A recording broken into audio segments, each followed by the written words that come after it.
All right, everybody. How are we doing? How are we doing right now? Y'all doing okay?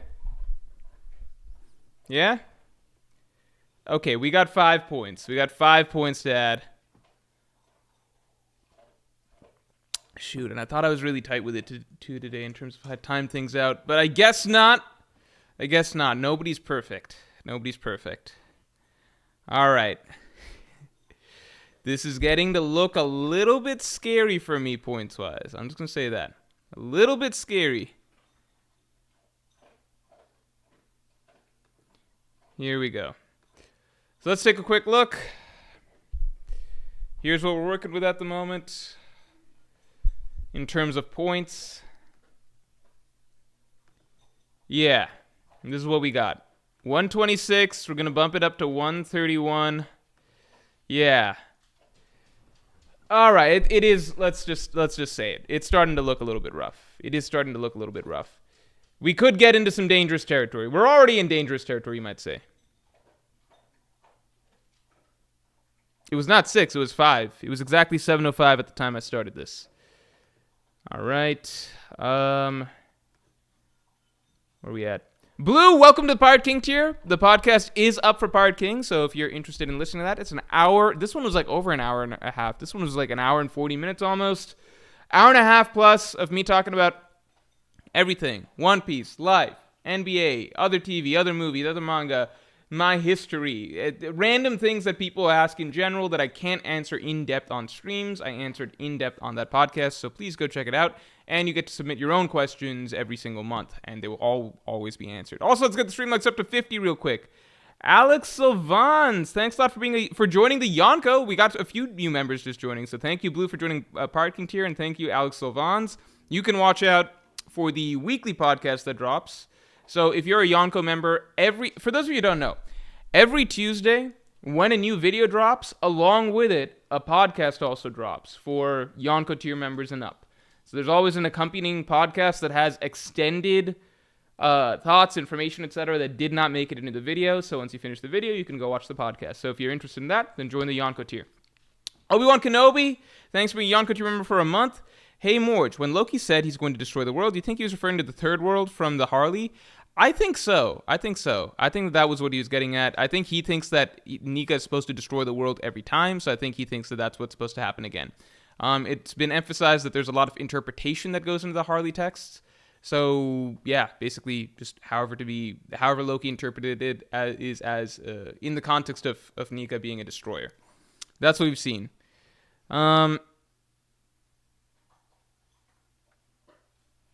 Yeah, we're going to do duos. Let me see real quick. I did message TomTom, the mod, right before this. I did it pretty late to see if he could whip up something. Let's see if I don't think I gave him enough time. So it looks like I'm going to have to do it manually. But that's okay, because that means that we can make sure that no stone goes unturned. Attilio, good to see you, man. Thanks for the 5. Hi, Morj. Oh, shit. We got Attilio relationship updates. Attilio has a spicy relationship update for us. Hi, Morj. The relationship is going well, but Sorry, my contacts are settling right now. I can't read it 100%. But the SSRIs, while very helpful, are making the hockey blooms hard to achieve. Armament itself is still easy, though. What the fuck? What the fuck?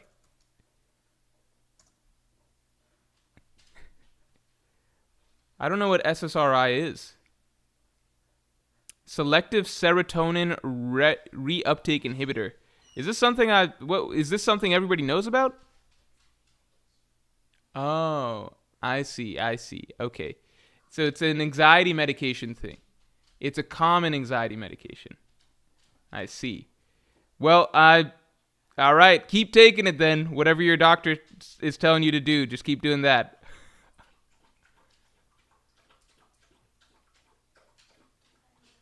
It gets better with time. Yeah, just right. But Bonfagum, thanks for the 7. Just got spoiled on 1140. Leaks are spreading like wildfire. We even got a summary today, even though it usually drops on Tuesday. Stay safe. Oh, shit. I'm excited. I low-key might just... I'm not going to share it with chat, obviously, but, like, I know it's... I already saw... I already saw... What do you call? So it's some stuff that was controversial. That's all I know from Twitter. It's some stuff that's controversial. Everyone but me knows about it. Okay, well, I'm sorry. My girlfriend was explaining it to me from a distance, so I kind of realized I guess it's pretty common. But listen, man, it's just don't even worry about I don't know. I'm not going to comment anything further because this is not my place to say things. All right. Ender Ayanami, thanks for being a Pirate King to your member for 29 months. Bald Morj stream at end of first year. They would never meet again. Hold on. Bald Morj. No, we're never getting a bald. I'm never going bald. That's not what you guys need to go for reasonable penalty targets. At end of first year, they would never meet again. Bollywood dance stream at end of second year, they would never meet again. At end of third year, promises will be kept. They'll meet again. All in Wano analysis. That's pretty funny. Okay, Ender and Abi. For those of you who know Morj stream lore, that's probably pretty funny. All right, we're not going to talk about 1140. No spoilers for 1140. No spoilers for 1140. K-My says, it's messing with the completion aspect, i.e. the hockey bloom. Okay, I see. Well, you just got to figure out whatever works for you, man. Thomas Davis, thanks for bringing a Yonko to your member for 21 months. This list better have Luffy and Sanji very high. It's a very underrated duo.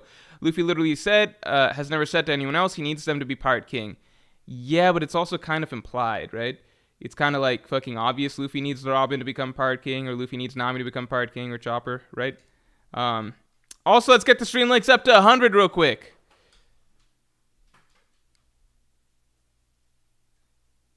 Like, they're not fucking getting off of Water 7 without Frankie building him a ship, you know? The bigger thing is that Sanji was the one who needed to hear it, ultimately. So it's a serious stretch to say that Luffy's saying that Sanji's the one that he needs to become Pirate King. He needs all of them to become Pirate King for Sanji's arc, his character arc in that storyline. It was more about him. He needed to hear and be reminded of just how important he is for the Straw Hats, and just not throw away all of that just because he felt like he'd become a burden to them. It's the other way around, so that's kind of a silly point of view. All right, continuing on. But the duo is still a good duo. It is still a good duo. Like, if we're getting into weak duos, it would be something like, I don't know, fucking... What's a weak duo? Do we ever see, like, Chopper Jinbei interact? Is that a thing? Have we ever seen Chopper Jinbei really do anything? What about, like, Brook and, No, I'd say Luffy Brook doesn't even get that much. I'd say it's the later Straw Hats that we're going to get to some weak duos. The earlier Straw Hats are just automatically going to be some of the stronger duos because they've been in the story longer, so there's more time. Radko, thanks for the 10! And thanks for... Shoot, why is this not... Radko, thanks for the 10, and thanks for your first super ever. Nami Usopp is a very overrated duo. People just like them because Goofy equals good to the average viewer. He constantly drags her character down to running scared. Elbaf shows us Nami is better away from Usopp and Sanji. I think Usopp Nami is a phenomenal duo because, like, on the one hand, you could say Usopp drags Nami down. On the flip side, you could say Usopp is literally responsible for her being able to fight at all in the story, right? You could say that Usopp is maybe the entire reason that Nami is actually able to contribute in combat as a member of the Straw Hat crew. You could say that every single time Nami uses the fucking climate attack, she should be thanking Usopp, right? You could say that, you know? Or you could stick on the negatives, you know? I'm just saying perspective here, right? Also, let's get the stream lights up to 100 real quick. I just think one of the coolest things is that even after they got Frankie, right? Even after they got Frankie, You go to the all the way to the post time skip. The one who's upgrading the climate attack for Nami, it's still Usopp. I think that's really beautiful. You know? I think that's really, really cool. Like, even, like, you get to Zoe, and it's still Usopp that Nami's relying on to do the upgrades, even though Frankie would surely do a better job. That, to me, that just speaks a lot to their bond. All right. Rufus, please don't spam. Inner Sword Saint Ishin versus Mihawk. I actually never played the inner fight. I need to go back and do those inner fights for Sekiro. Because you guys watched, on stream, I actually did those the gauntlets. I attempted the first gauntlet, and then I thought it was going to be easy, and then I ran into Inner Genichiro, and I was like, wait, this is actually hard. And then I had to do Inner Genichiro, like, it took me like 10 tries to get down Inner Genichiro, actually, and that was just in, like, doing it separately, so I didn't even go through and do the whole gauntlet and beat Inner Genichiro. So, yeah, I'd have to go through, do that whole gauntlet. I think it'd be fine now, because once I understood Inner Genichiro, it's just tricky, because, like, you assume he's going to be very similar, but he's actually very different to normal Genichiro. I mean, similar moveset, but the whole, like, the way he strings everything together is totally different. Tangent. But yeah, if I do that gauntlet, then I know there's another gauntlet coming. Anyway, One Piece characters should destroy Sekiro characters, for sure.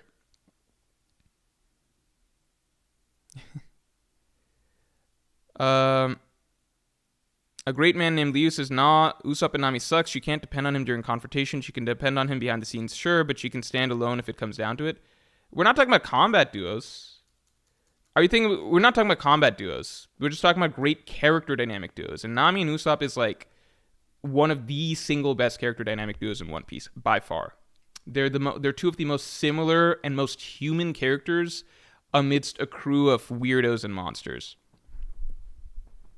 And they share such a great connection. Down to fucking, like one of the coolest opening Nami Usopp scenes is just them together in Usopp's first arc facing down the Black Cat Pirates by themselves. No Luffy, no Zoro, just two normal-ass individuals side by side having to figure out that situation. Nami Usopp is just always a great dynamic.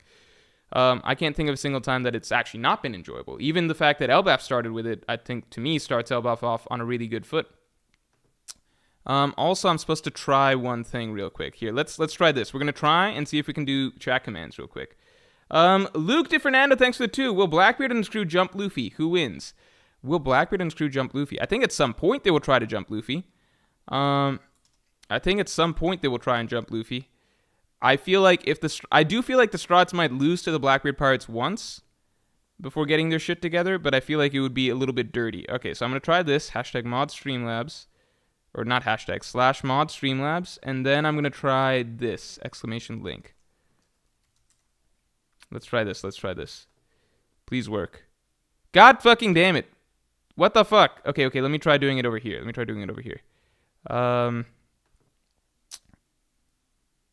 have to do it here. The fuck? Alright, please work. Let's see.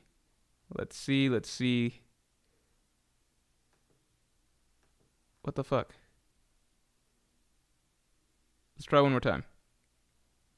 The chat cannot... Oh, okay, I see. Okay, let me try one more time. I'm trying something. /ModStreamlabs. Nothing happens. God damn it. Okay.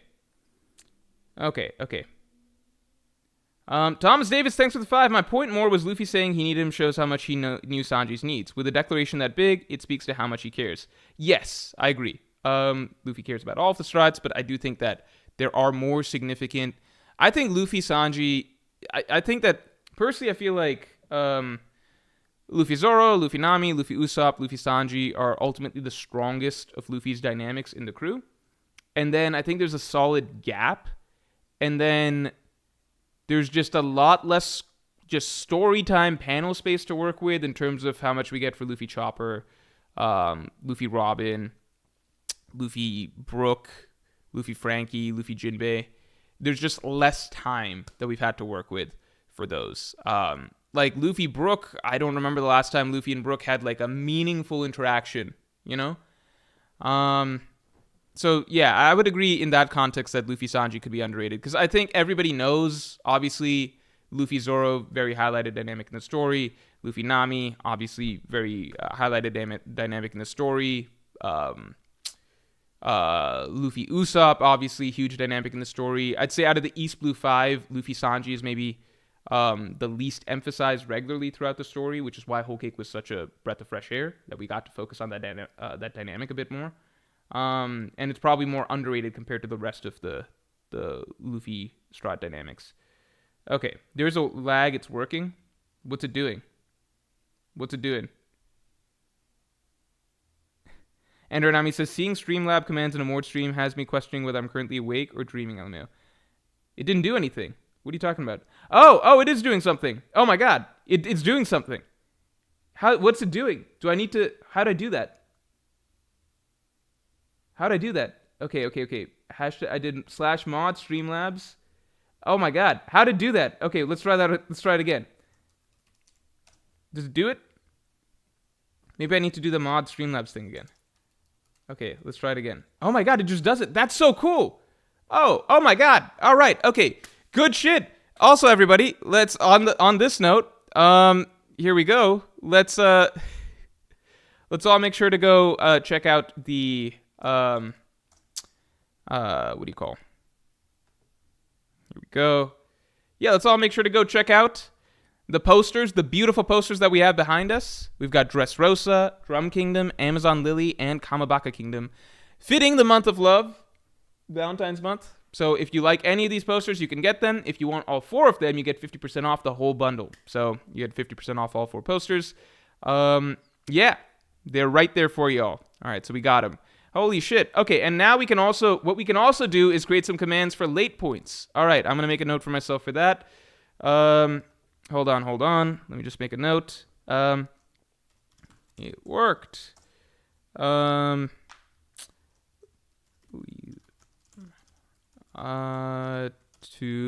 Wednesday we'll go over. This is perfect because now we can do updated late penalties each time so that you guys can basically see what's the late points at. So I'll like the point total we can pull up. And maybe we got a lot of penalties here. Do you guys want to do the poll real quick on whether we're going through with any of the late penalties? Or do you guys want to save that? We can save that for when we get a few more people in stream. Let me move some shit around. Hold on. Here we go. Yeah. All right.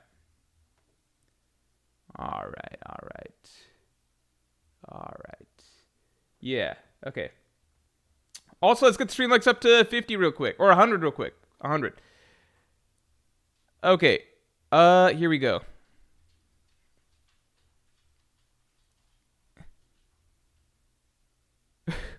Anarnami says, we've come so far from projected chapter streams to actually having stream commands.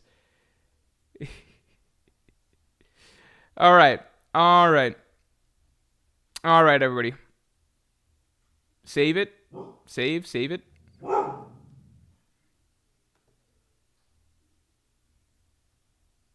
What?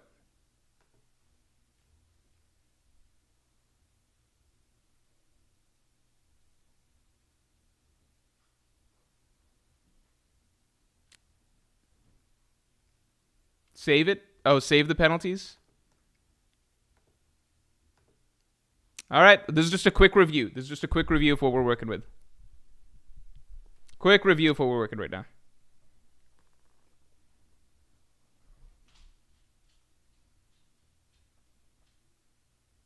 All right. So just looking at this, I feel like it looks like you guys are trying to shoot for the 150s or even the 200s. So I guess we'll find out what that's like when we find out. Also, I can update this a little bit. Finish Mob Psycho.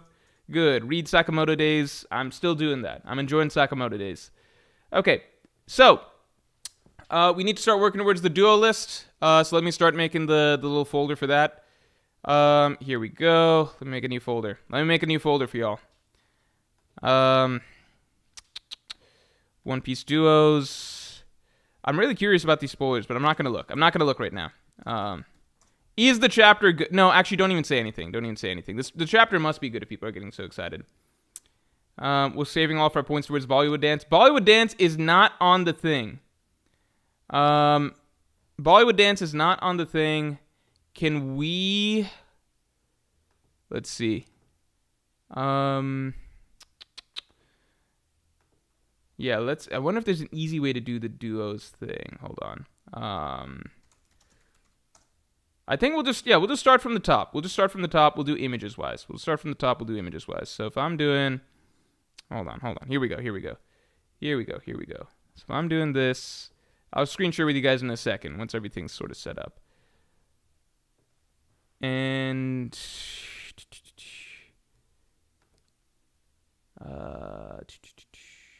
Strat Duos. Give me a second, y'all. What the fuck? I swear I just made a thing called Strat Duos. What the fuck? Where's this shit? Alright. Okay, I'll just make a new folder again.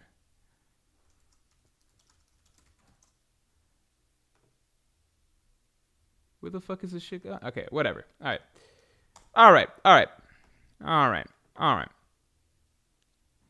Okay, so I'll be making this shit while I look at stuff. Alright, I'll just be making this tier list, and I'll show you guys in a second what it's looking like. Here, let me pop this shit out. Okay. So, how'd you like Mob? Brandon King saying, how'd you like Mob? Did you like how it ended? Mob Psycho, I like Mob Psycho a lot. I think my biggest thing was, I liked it quite a bit. I think, but at the end, I felt like it was a solid series. Like, very solid series.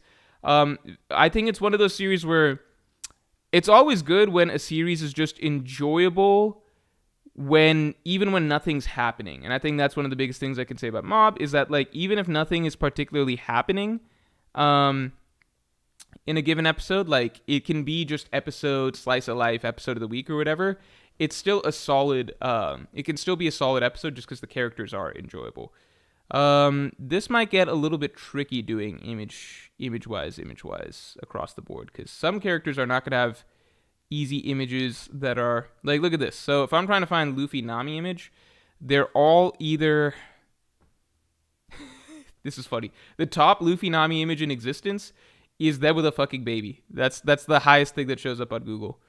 Let's try and find, yeah, okay, here we go. This is a Luffy Nami image. I can do this. I can work with this. Yeah, and we're just gonna be going down the order of Straw Hats as is. All right.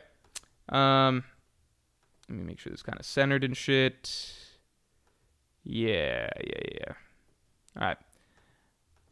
Yeah. So I enjoyed Mob across the board. I think even when not, it's like a series that's good just because the character dynamics are fun. The character writing is pretty fun. The character writing is relatively pretty good. I think that the one thing I'd say with Mob is that if you look at it, so like season 2 is basically where the plot stuff all comes to a head, and season 3 is where the rest of Mob's character writing comes to a head. So the tricky thing is just that, and season 3 is also where it kind of like ties up the writing for every major character. It wraps up the writing for every character. So it's tricky because I personally just think that in terms of story cohesion, it would be better if the author could find a way to tie everything together in one sort of flow where the plot stuff is all coming together in an arc that also concludes all of the character stuff. Not because the character stuff of season 3 wasn't good, but it's just the story itself loses a lot of momentum, and then it's kind of checking off boxes character-wise in season 3. But it's still checking off the boxes in a satisfying way. It would just be nicer if it didn't feel like it's checking off boxes at that point. Luffy Chopper. All right, here we go. Nervan V-Maker, thanks for the 10. Always good to see you, man. Pre-time skip, Zoro and Nami were one of the funniest duos. Whiskey Peak, Little Garden, and Skypiea gets a lot of comedy out of their contrasting personalities. Yes, 100%. Luffy and Nami are basically the direct opposites in the crew, at least in terms of how they interact with Luffy and the type of advice that they give Luffy, and just their perspective on things. And that's why they are ultimately the two most important characters in the story after Luffy, just slightly above the rest of the East Blue Five. Again, it's like Luffy, Zoranami, Usopp Sanji. Honestly, if you were to look through the story, the level of screen time and story importance that Oda tends to give the Straw Hats, it correlates pretty sharply with what order they join the crew. I think now in the final tail end of characters, like the Frankie, Brook, Jinbei, these final ones that are joining, I would say it's not quite the case. I would say that Jinbei already feels a bit more consistently relevant than Brook in the story. But for if you go through the rest of the characters, it's pretty consistent. Luffy Robin is gonna be trying to find something that's not like some romance shit. This kind of works. Yeah. You could tell this is Luffy and Robin from this image. Yeah, I'm happy to see Luffy, Zoro, and Nami obviously together again in this in the current arc. Luffy, Frankie. I think it's just the bones of the story works with those characters because you just get exactly the best. They're the two best characters for Luffy to play off of. I think Usopp is the next best for Luffy to play off of, or he's right up there with them. It's complicated. I think the tricky thing with Luffy and Usopp. So the cool thing with Luffy and Zoro and the cool thing with Luffy and Nami is that they can bring out whenever Luffy and Zoro are getting scenes together, it feels like important scenes together. It feels like Pirate Kingy. It's usually like they're talking about like it just feels like aura is an overused term or whatever, but it just feels like a big deal, right? Even if they're just sitting and casually chatting about like, we got Lucci and Kaku tied up. Do we let him go or not let him go? Like, what's this other stuff happening? They just have a certain attitude that feels very on the same wavelength in that sense. So Luffy and Zoro is just always, and then the action always flows really, really well with them. So Luffy and Zoro bring out that side of things.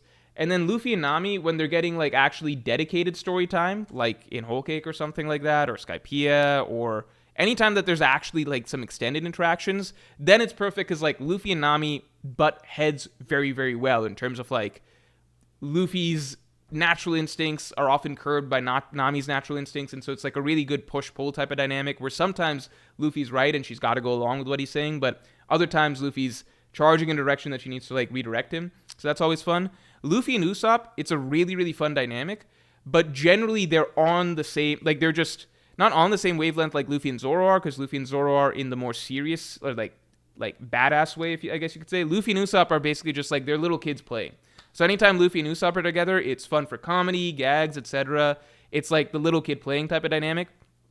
But it's rarely like makes for something particularly spicy. That's why the exception to the rule, which was Water 7 and Islavi, when suddenly like Luffy and Usopp, who normally are just like two brain cells in the same brain, two peas in a pod, like just doing the same thing each other is doing, suddenly those two actually going at it, that actually produces the most significant sparks out of anything in the crew. Because it's like, when Zoro and Sanji butt heads or they fight, it's just like, it's a Tuesday, right? It's just a normal thing. When Luffy and Usopp are actually going at it and actually significantly disagreeing, that's what produces so much, such a beautifully dramatic storyline, right? It's precisely because it's the exception to their normal rule. But generally speaking, Luffy Usopp is not a spicy dynamic. It's like a comfort dynamic. It's one that's like always going to be like nothing crazy is going on if Luffy and Usopp are interacting. It's like the standard almost. Like it's just like, oh, of course Luffy and Usopp are hanging out, right? Again, that's not to say it's going to be a bad dynamic. It's going to rank very high in the overall rankings. I'm just saying that like some dynamics when they get together, you know something cool is going to happen. I'd say even Zoro and Sanji, when Zoro and Sanji are just bickering on the ship, that's one thing. But if there's like a serious situation going on and then you see Zoro and Sanji paired up together, you know that there's going to be like a pretty cool fight scene coming up, or some badass lines, or some cool duo action or whatever. Akash Panda, thanks for the 5. My vote for Luffy Jinbei. I still have my friends, is special to me. Blood transfusion and him protecting Luffy from Kainu while remembering Ace 2. I'm always going to have my anti-Jinbei bias, but I do think Luffy Jinbei ranks fairly high among the Luffy and his crew duos. I think it does rank pretty high.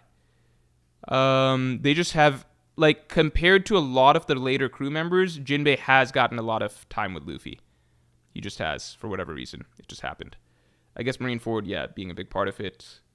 I think at a time when Luffy doesn't have any of his crew, being the one crew member that he does have, it just is going to stand out a lot. Radko, thanks for the 2. Use the Luffy and Nami making out picture. I am not going to do that. Let's see. I guess this is there one with Luffy and Brook. I guess this is the closest I can get. I guess I'll do this. Here we go.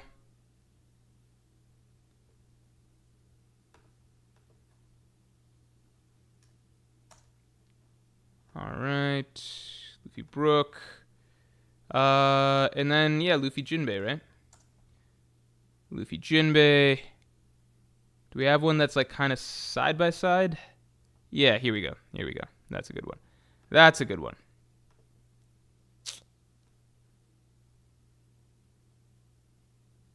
Yeah. All right. Let's get the stream likes up to 100 real quick. Aether, thanks for being a Pirate King tier member for 23 months, man. Always good to see you. Boichi, author who drew Luffy Ace novel, finally made a new manga of his own. I think Ace and Roger may have inspired him a bit. MC is basically young Ace. Wait, I thought am I crazy? Isn't he the author of Dr. Stone? He made is Boichi the author of Dr. Stone? Am I insane?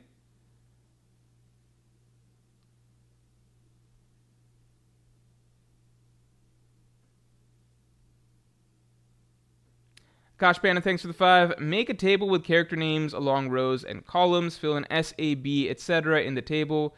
Easier than cropping 45 images. Otherwise, we'll never get to tier list. Don't worry, we'll get to tier list. I think this will be more visually pleasing. I think it's because it's so automatic. Like, I could even be going faster than I'm going right now. We've already done this. Okay.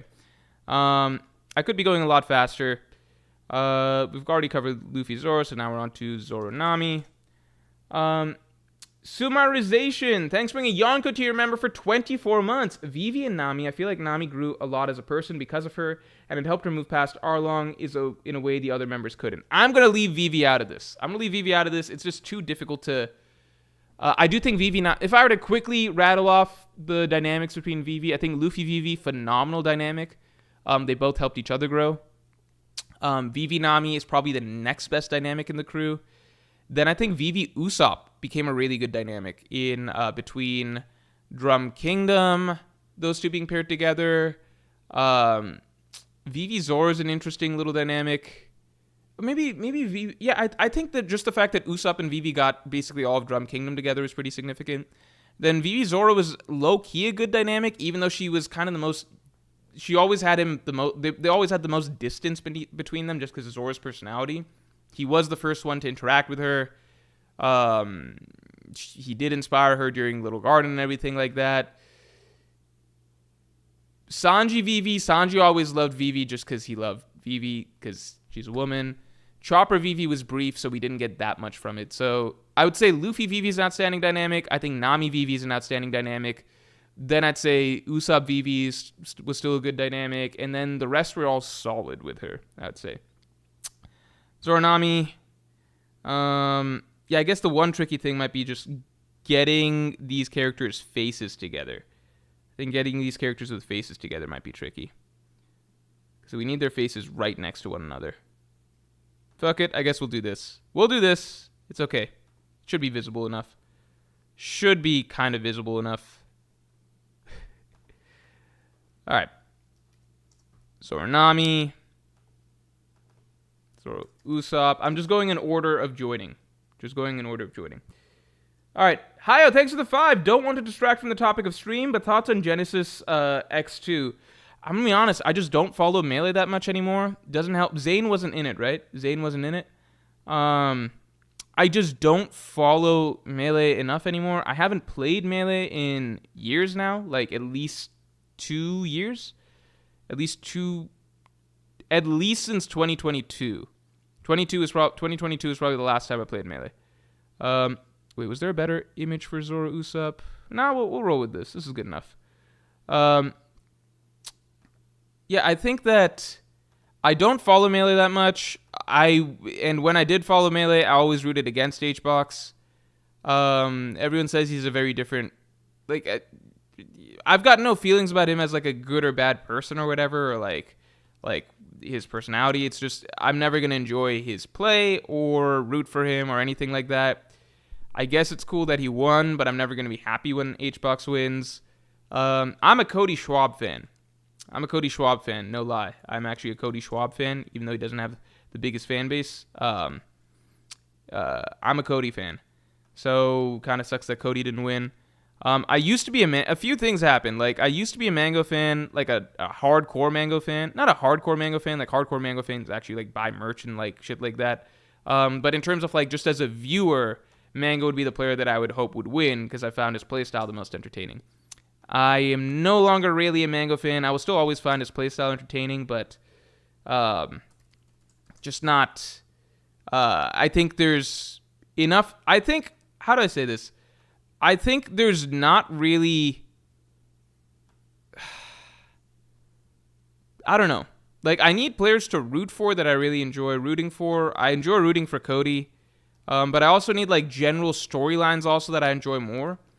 And I think Melee's, like, a little... Like, the storylines are just weird, right? Or there's not really any driving storylines. I think all the storylines I was really invested in, back from the Five Gods era, through Leffen, through even Plup, etc., too much shifted over the years, and too many of those names phased out.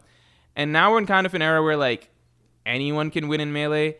And it's funny because there's always... So this just goes for any sport, any type of competition ever, okay? So there's a huge gap in understanding between, like, what hardcore fans of a competition think is good for the sport or the game versus what is actually good for the sport or the game. Generally, any period of time where there are a lot of different potential winners and, like, anyone can win, I think hardcore fans find that really exciting because, like, for them, everything's like you know all of the names, all of the players, you're following everything very closely, so there's an excitement to not knowing what's going to happen and having likely a lot of different people you're rooting for. In general, though, that tends to make for the worst period in terms of popularity and viewership of any given sport or competition. Because most sports, competition, esports, etc., are not... They don't live and die by their hardcore. They live and die by like the larger audience that kind of tunes in, the casual people, right? I would qualify myself as more of a casual Melee viewer at this point in time. For casuals of any sport, be that like basketball, tennis, esports,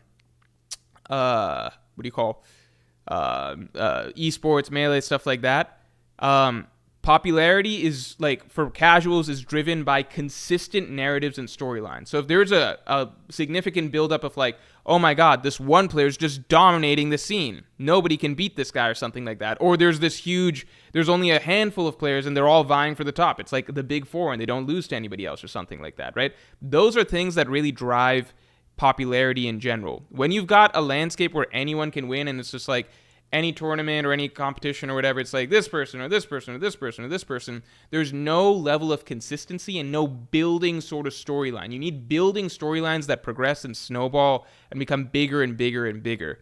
That's why, like, LeBron versus the Warriors drove so much NBA view. Even though hardcore NBA fans hated it during that period of time, it's like every year it's fucking LeBron versus the Warriors. We already know what's going to happen. It's good for the sport overall because it gets more eyes on it because it's a consistent building narrative between two Goliaths going at it, right? In the current era of NBA, where ratings are lower than ever, what's happening? Every single year, it's anybody can fucking win. 2020, it's the Lakers, but then the next year it's the fucking Bucks, and then the next year it's the Warriors, and then the next year it's the Nuggets, and then this year it's the Celtics, and then this upcoming championship, it might be somebody else. There's no continuing name at the top of the game, right? That's dominating. There's no continuing even rivalries. There's no continuing, like, narrative whatsoever. Why should casuals jump into the game when it's like, okay, well, what's the storyline? There is no storyline. Anyone can win, right? Same thing applies to Melee. Same reason I stopped watching tennis. Tennis was really cool to watch when it was the Big Four era. Federer, Nadal, Djokovic, Murray, right? That's what draws you into the game when it's four titans, like all-time greats, all playing at the same time. You know the players to follow, and then once you're in, then you start picking up on all the other players and understanding, like, okay, Sanga's really good, Berdych, like, you start understanding the general landscape more, but what draws you in is greatness and just continued dominance, and just a continuing storyline. That's really, really, really strong, right? When things started shifting, and then we shifted to this era when it's like, okay, it's Djokovic and then a bunch of randoms, now tennis is at, like, a weak point again, right? It's just the way that it goes. You could say that in Melee, well, Zayn's dominating right now. Zayn's dominating, but you need one, either more consistent, like, dominance from Zayn to, like, create, like, a narrative of, like, who's going to dethrone him, or you need, like, Zayn to have an interesting counterpart that that people can actually get behind in terms of wanting to see. Like, when it was Zane Mango, that was really, really good for the game. When it was Zane Mango, people loved that. All right? When it was Zane Mango, that was phenomenal for the game. Once it shifted to Zane Cody, even though I'm a Cody fan personally, that started being not as exciting for a lot of people. It's just the way shit goes. All right, I can't fucking find a Zora Frankie thing. Yeah, this might be difficult. Worst case, I guess we swap over to a fucking spreadsheet, but I don't want to. I guess this will be our Zora Frankie. It's not the best, but it's what we've got. If it gets too difficult, we'll consider switching over. All right. What are we at? All right, Zora Frankie. Oh, shit. Zora Brooke should be easy. They're both swordsmen. Hyos is Magic and Bird, I see. Exactly. Magic and Bird. Because, like, do you know what the era was before Magic and Bird? The worst and least popular era of the NBA was the fucking nothing era. It was like the 70s. The 70s was the worst era. Before, there was a period of time that, like, Wilt Chamberlain actually got, like, Wilt Chamberlain, Bill Russell, etc., drawing some attention to the NBA. Then, like, if you ask people what fucking happened during Kareem's era or during Kareem's time, nobody fucking knows, right? We know Dr. J was in there. You know certain names, right? Moses Malone, like, you know certain names and stuff from that era, but nobody actually knows what the fuck was going on there, right? It's just like a blank, random-ass era, right? Then you get to the 80s, right? Then you have Magic and Bird. Great storyline. Then you get to the 90s, and you have Jordan. Here's the single thing that is most exciting. The single thing that is most exciting for any sport, right, that tends to get the most eyes, is when there's one player dominating that everybody thinks is really cool, whose play style, whatever, everybody really enjoys, right? Muhammad Ali, right? Mike Tyson, right? Michael Jordan in the 90s, right? Tennis, Federer. When it's one person dominating that everybody really enjoys the play style of, that's like just printing cash for the sport. When there's one player dominating that people don't love the play style of, it's not necessarily that good for the sport, right? So I've seen a lot of people talk about, like, is it like just one, people don't want to see just one guy win, blah, blah, blah, blah. No, it's very, very popular to see just one guy really win a lot, as long as that player has a cool play style. When Djokovic was dominating tennis and, like, the rest of the big four kind of retired, it's not as good for the sport because Djokovic's play style, fair or not, is just not as cool to most people as Federer. Versus, like, when Federer's winning and Federer's dominating and winning everything, it's just like that gets a lot of people hyped about tennis. It's just the way that it works. It's the same for pretty much every sport. Tiger Woods, like, if there's a cool factor to the dominance, people are happy to see one guy just continuously win. The people who don't tend to be happy are the hardcore fans because they're like, we're sick of this guy winning. But in terms of getting other people into the sport, it's that sort of thing. I got into basketball during the 73-9 Warrior season because it wasn't just that, like, oh, there's a team that's winning a lot and there's a player that's winning a lot. It was, you got to watch this, guys, because there's a player named Steph Curry, a tiny little dude who's dominating this game with just, like, superhuman shooting from three-point range and doing all sorts of crazy circus shit that we've never seen before. That's what got me and a lot of players into the game. Or not players, like a lot of viewers into the game. Yeah. It's when, like, the peak of a game's popularity is generally going to be if there's one person that's really dominating and it's like, oh my God, this might be the greatest of all time, and people actually like watching that dude play, if they've got a fun play style that people love. Messi, like, it's just a name that draws people in, right? Ronaldo, I don't know enough about Ronaldo's play style. I understand it's very different from Messi's play style, but, like, that's the sort of thing people love. People really dislike like, the worst thing for any competition is two things. Either one, a period of time where literally anybody can kind of win. That's fucking, it's cool for hardcore fans. They think the game's in a good spot. It's not. It's terrible. Casuals have no reason to tune in. Nothing special is going on from their perspective because it's like there's no continuity, no player really building up some, like, all-time great resume, or no one doing something super crazy that's never been done before. It's just random shit happening. Okay, so that's really bad. Or two, when there's someone dominating that people don't care for. When there's someone dominating and just winning year after year that people don't care for, that tends to be bad for the sport because if the play style is not cool, it just doesn't really capture the hearts and minds of the people or whatever. Yeah. So again, Djokovic is an example. Hungry Box from Melee is an example. Yeah. I know a lot of people, like, dislike that Tom Brady won so much with the Patriots, and people felt like that was bad for the game because I think it's just people didn't like the Patriots. But I think over time, Tom Brady did win over a lot of people who disliked him for initially. All right, Zoran Brook. Let's go here. Silly photo, but it's what we got.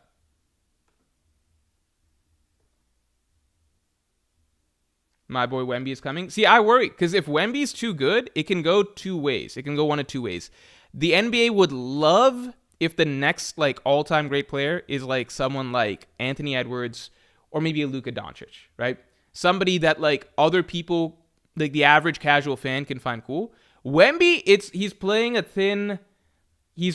a fine line where it's kind of like it's hard to say how much the average person will find them cool. I think in general in lots of sports, what I tend to see is that people are people love to see, there's a certain there's a reason people didn't love Floyd Mayweather in terms of his boxing style, right? But they love someone like Mike Tyson, who's all about like knockouts or something like that. Or Muhammad Ali, who's all about, bobbing, weaving, movement, things like that, right? There's a reason people love Federer, who's so much artistry, fluidity, beauty in tennis, but don't like Djokovic, who's more defensive, sliding, a lot. He plays aggressive at points, but it's a lot of just creating a wall, right? There's a reason people love Mango and Melee, flashy, aggressive, etc., but just like Hungry Box, who's, again, very defensive, very wall-based, right? There's a certain archetype that, like, there's a reason people loved Kobe, but Tim Duncan was never that popular, right? There's certain archetypes of players that are cool. Wemby, it's hard to say what archetype he's going to, like, is he going to fall into the people really find him cool? Or are people just going to be like, well, what's the point of, like, just a super tall guy that can dominate everybody, right? The question is, like, not about hardcore fans. It's like, how do the casual fans end up feeling about Wemby? Someone like Anthony Edwards is easy to market because the NBA has done it multiple times already. They know that people love the MJ type, the guard, the athletic guard with all the little tricks in his bag, etc., right? Like the Michael Jordan, the obviously Kobe Bryant. If Anthony Edwards is the next iteration of that, like Steph Curry was arguably the new age version of that, you could say. Like the little guard, but like he doesn't play like Jordan and Kobe, obviously, but like little guard that's got a cool factor to him, right?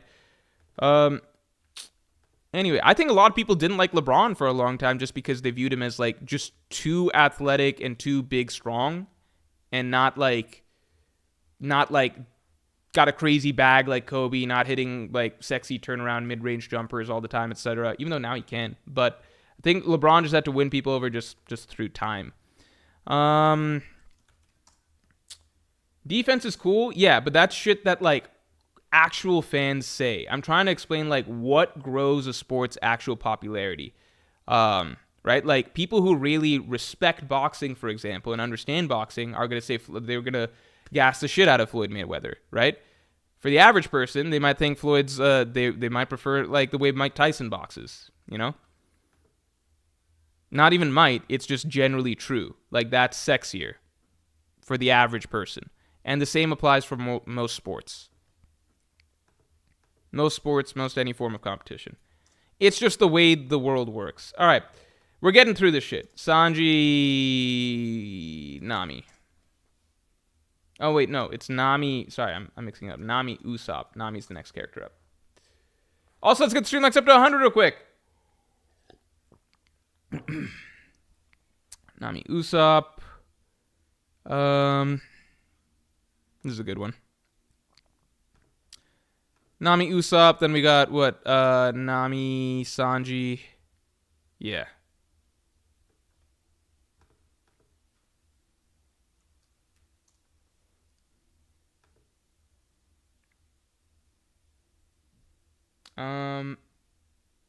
Sorry, let me catch up on the supers. Hayo brought up like, don't we want to distract from stream topic, but thoughts on Genesis X2. That's what derailed me for the last 15 minutes. EOS Kid, greater than Joy Boy, thanks for the 2. Brooke and his jokes, I'm reaching, I know. I don't think Brooke and his jokes qualify. Shit, did I save this already? My images don't pop up now. I think I need to reboot the computer, but I'm pretty sure I saved it already. All right. Nami Usopp, Nami Sanji. Then we got Nami Chopper. How? Thanks for the 5. I also wonder if Oda's gonna gloss over Vivi and Robin history if they meet in the future. Ha ha ha. I think Vivi and Robin is potentially very interesting. I could imagine Oda having. So one thing that's interesting is that Oda often, like, if there's prior strife between crew members, he goes out of his way to address it, right? So for example, look at Nami and Jinbei, right? So yeah, Luffy was really good friends with Jinbei, but that doesn't mean that Nami automatically has to welcome Jinbei. So Oda made sure in the Fishman Island arc that was a key point that had to be addressed, right? You need to have Nami and Jinbei interact and bury whatever hatchet needs to be buried, right? Similar example, Usopp and Frankie. Usopp and Frankie is one of my favorite ways that Oda did it, in fact, in that with Usopp and Frankie, Oda basically, he made the conflict the most between the two of them, right? Like, that literally was the reason that Usopp ended up leaving the crew, was because of what Frankie and Frankie's family did to him. But with Usopp and Frankie at the same time, the first Straw Hat that really befriended Frankie ended up also being Usopp, right? I think the fact that Oda wrote their storylines together after that and, like, connected them with the warehouse stuff or under the warehouse stuff, and then the Sea Train stuff together, and Oda went really hard on making sure that these two characters need to mend. I think that was a really, really good decision by Oda. So I have faith that Oda's going to do the same here. I have faith that Oda's going to, I have faith that he's going to understand that there is something pretty significant that needs to be reconciled between Robin and Vivi. The one thing I would say that seems slightly different from past instances is between, like, Usopp and Frankie. The wound was still very fresh. What happened, right? The wound was still very fresh, and it was all in the same arc, right? So it's kind of like it all happened all in one flow. The falling out between the characters, and then the not the falling out, the conflict between the characters, and then them becoming friends. And then with Nami and Jinbei, Nami's beef was never with Jinbei quite directly. It was with the aftermath of certain things that Jinbei did. And so Nami never personally had any beef with Jinbei. With Vivi and Robin, their beef goes really far back to, like, the heart of the Alabasta arc. And Robin straight up, like, captured Vivi, dragged her to Crocodile. She did, like, a lot of things. Like, she injured Pell in front of her. Robin did a lot to Vivi at that point in time, and now it's been a shit ton of time since then, and Robin feels like a fundamentally different character at this point. It's almost weird to think of her in the Miss All Sunday role. So I'm very curious, like, to even see them interact, like, because I can't imagine, like, the interactions you read between Robin and Vivi back then, it feels like two straight up different, or like Robin feels like a straight up different person. So I'm curious how Oda would write sort of natural sounding dialogue that, like, evokes what things were like back then, or addresses, like, Robin just feels like a different person at this point, like, literally a different character, like, not just like, oh, I had a character arc, because every Straw Hat had a character arc. Robin feels the most different, just straight up in terms of how she talks and her behavior and her mannerisms now than when she was initially introduced out of all the Straw Hats. So I'm curious to see how Oda makes their interaction seem natural. I guess I could just use this. It's not side by. Oh no, this is good. This works. And then the other thing is just, yeah, I think I just trust that Oda's. I think anytime there's been anything like this, Oda's always handled it fairly well and, like, addressed what needs to be addressed. Steph, thanks for the 2. Loved your Enies Lobby video, but no Lucci in it. I actually have a whole separate video talking about Lucci. I have a separate, like, character analysis type video talking about Lucci if you're interested in that. JWP, thanks for the 10, man. I don't understand why everyone's saying the NBA is going downhill. I'm personally enjoying it, lol. Also, out of the core 4 Straw Hats, Nami and Zoro seems a lot lower than any other combination. Thoughts? I would actually say Nami and Zoro is one of the stronger ones out of them. I would say Nami and Zoro is one of the strongest ones out of them. or I think out of the core four, all of them are pretty strong. I think the tricky one is Luffy Sanji, because Luffy and Sanji, there really isn't much throughout the story until you get to Whole Cake. Like post Baratier, there's not really any Luffy Sanji stuff that's significant. It's not even a regular pairing really in the story. But then we get to Whole Cake, and it almost feels like Whole Cake is like makeup, if that makes sense. It's finally delving into like Luffy and Sanji's dynamic. I think a large part of that is just because with Luffy and like with the other of the East Blue members, there's always a clear thing that Oda can write them on the same way, like can write a dynamic for them for. Wait, let me get to the next batch. Now we're at Usopp Sanji, right? Like Luffy and Usopp always goofing around. Luffy Nami, they fit together perfectly in terms of how their personalities clash, and therefore actually make for strong dynamics at the beginning of lots of arcs. And you see it throughout Skypiea, even throughout Whole Cake. Just as much as Luffy and Sanji was a dynamic in Whole Cake, Luffy and Nami was low-key even more prevalent of a dynamic in Whole Cake. Water 7, Enies Lobby, like Luffy Nami's the key dynamic for him in all of Water 7, if anything. Like, obviously all throughout East Blue, obviously Whiskey Peak. Like, Luffy Nami is just a very recurring dynamic throughout the story, just like Luffy Usopp is, and then Luffy Zoro, we don't really need to say much, because again, like, they're the two kings, two conquerors on the crew, always fighting side by side.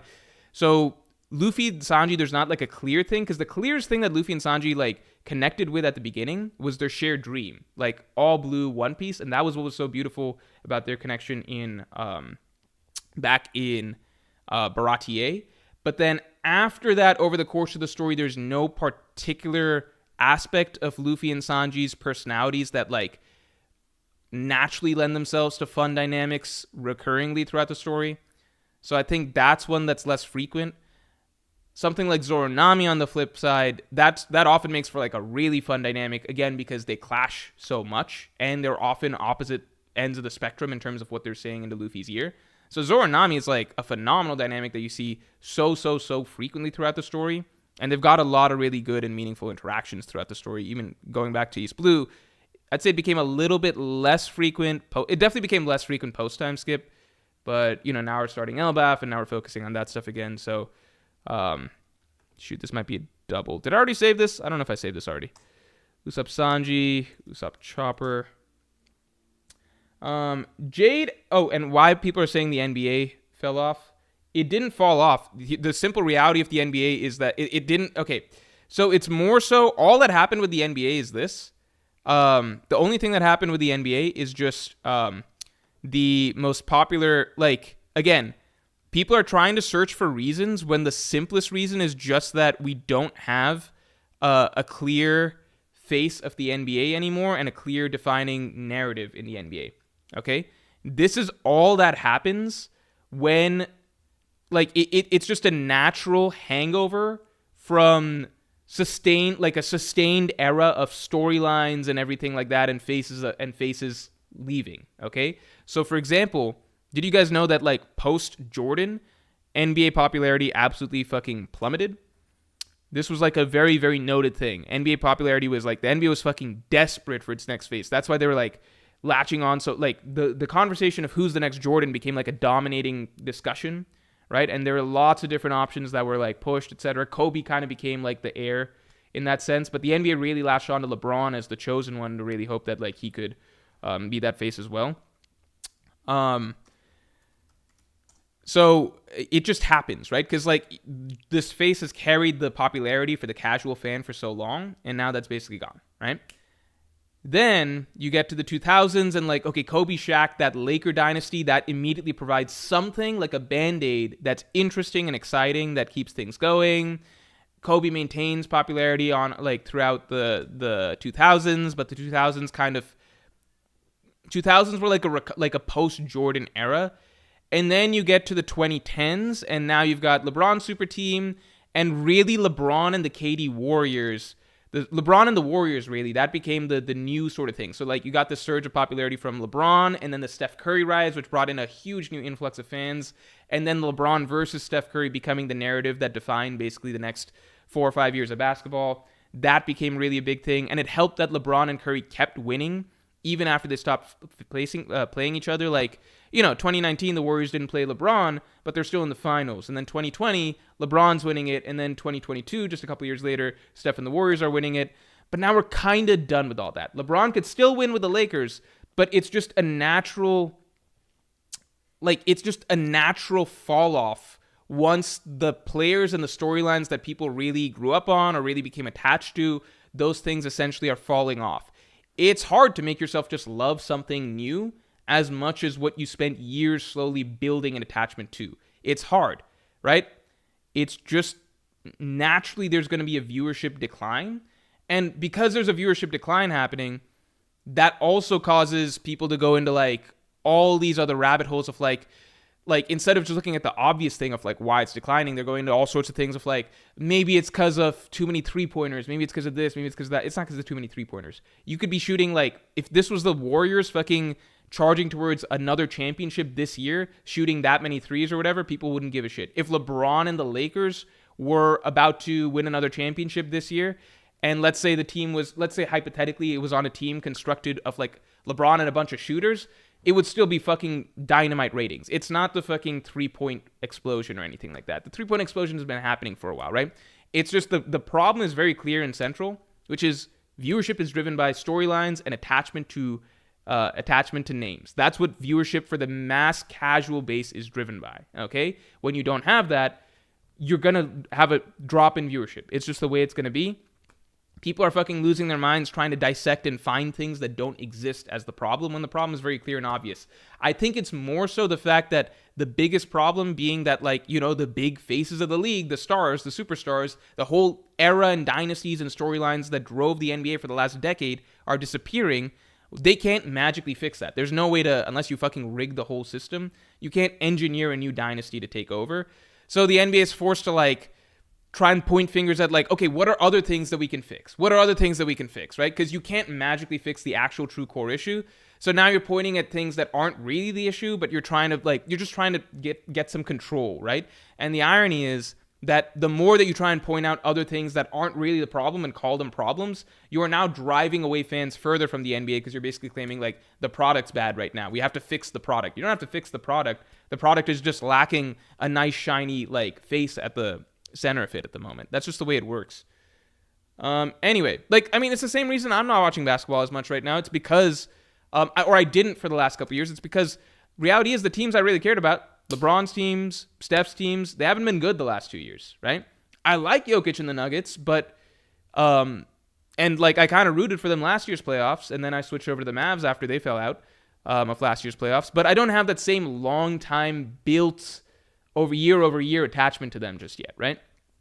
Now I'm watching the NBA again because I'm excited about LeBron and Luka together because it gives LeBron a chance at the next championship, and Luka is kind of a star that I've already grown to be somewhat invested in. So now I'm really enjoying the combo and the potential there. So now there's finally something in it that's got me excited.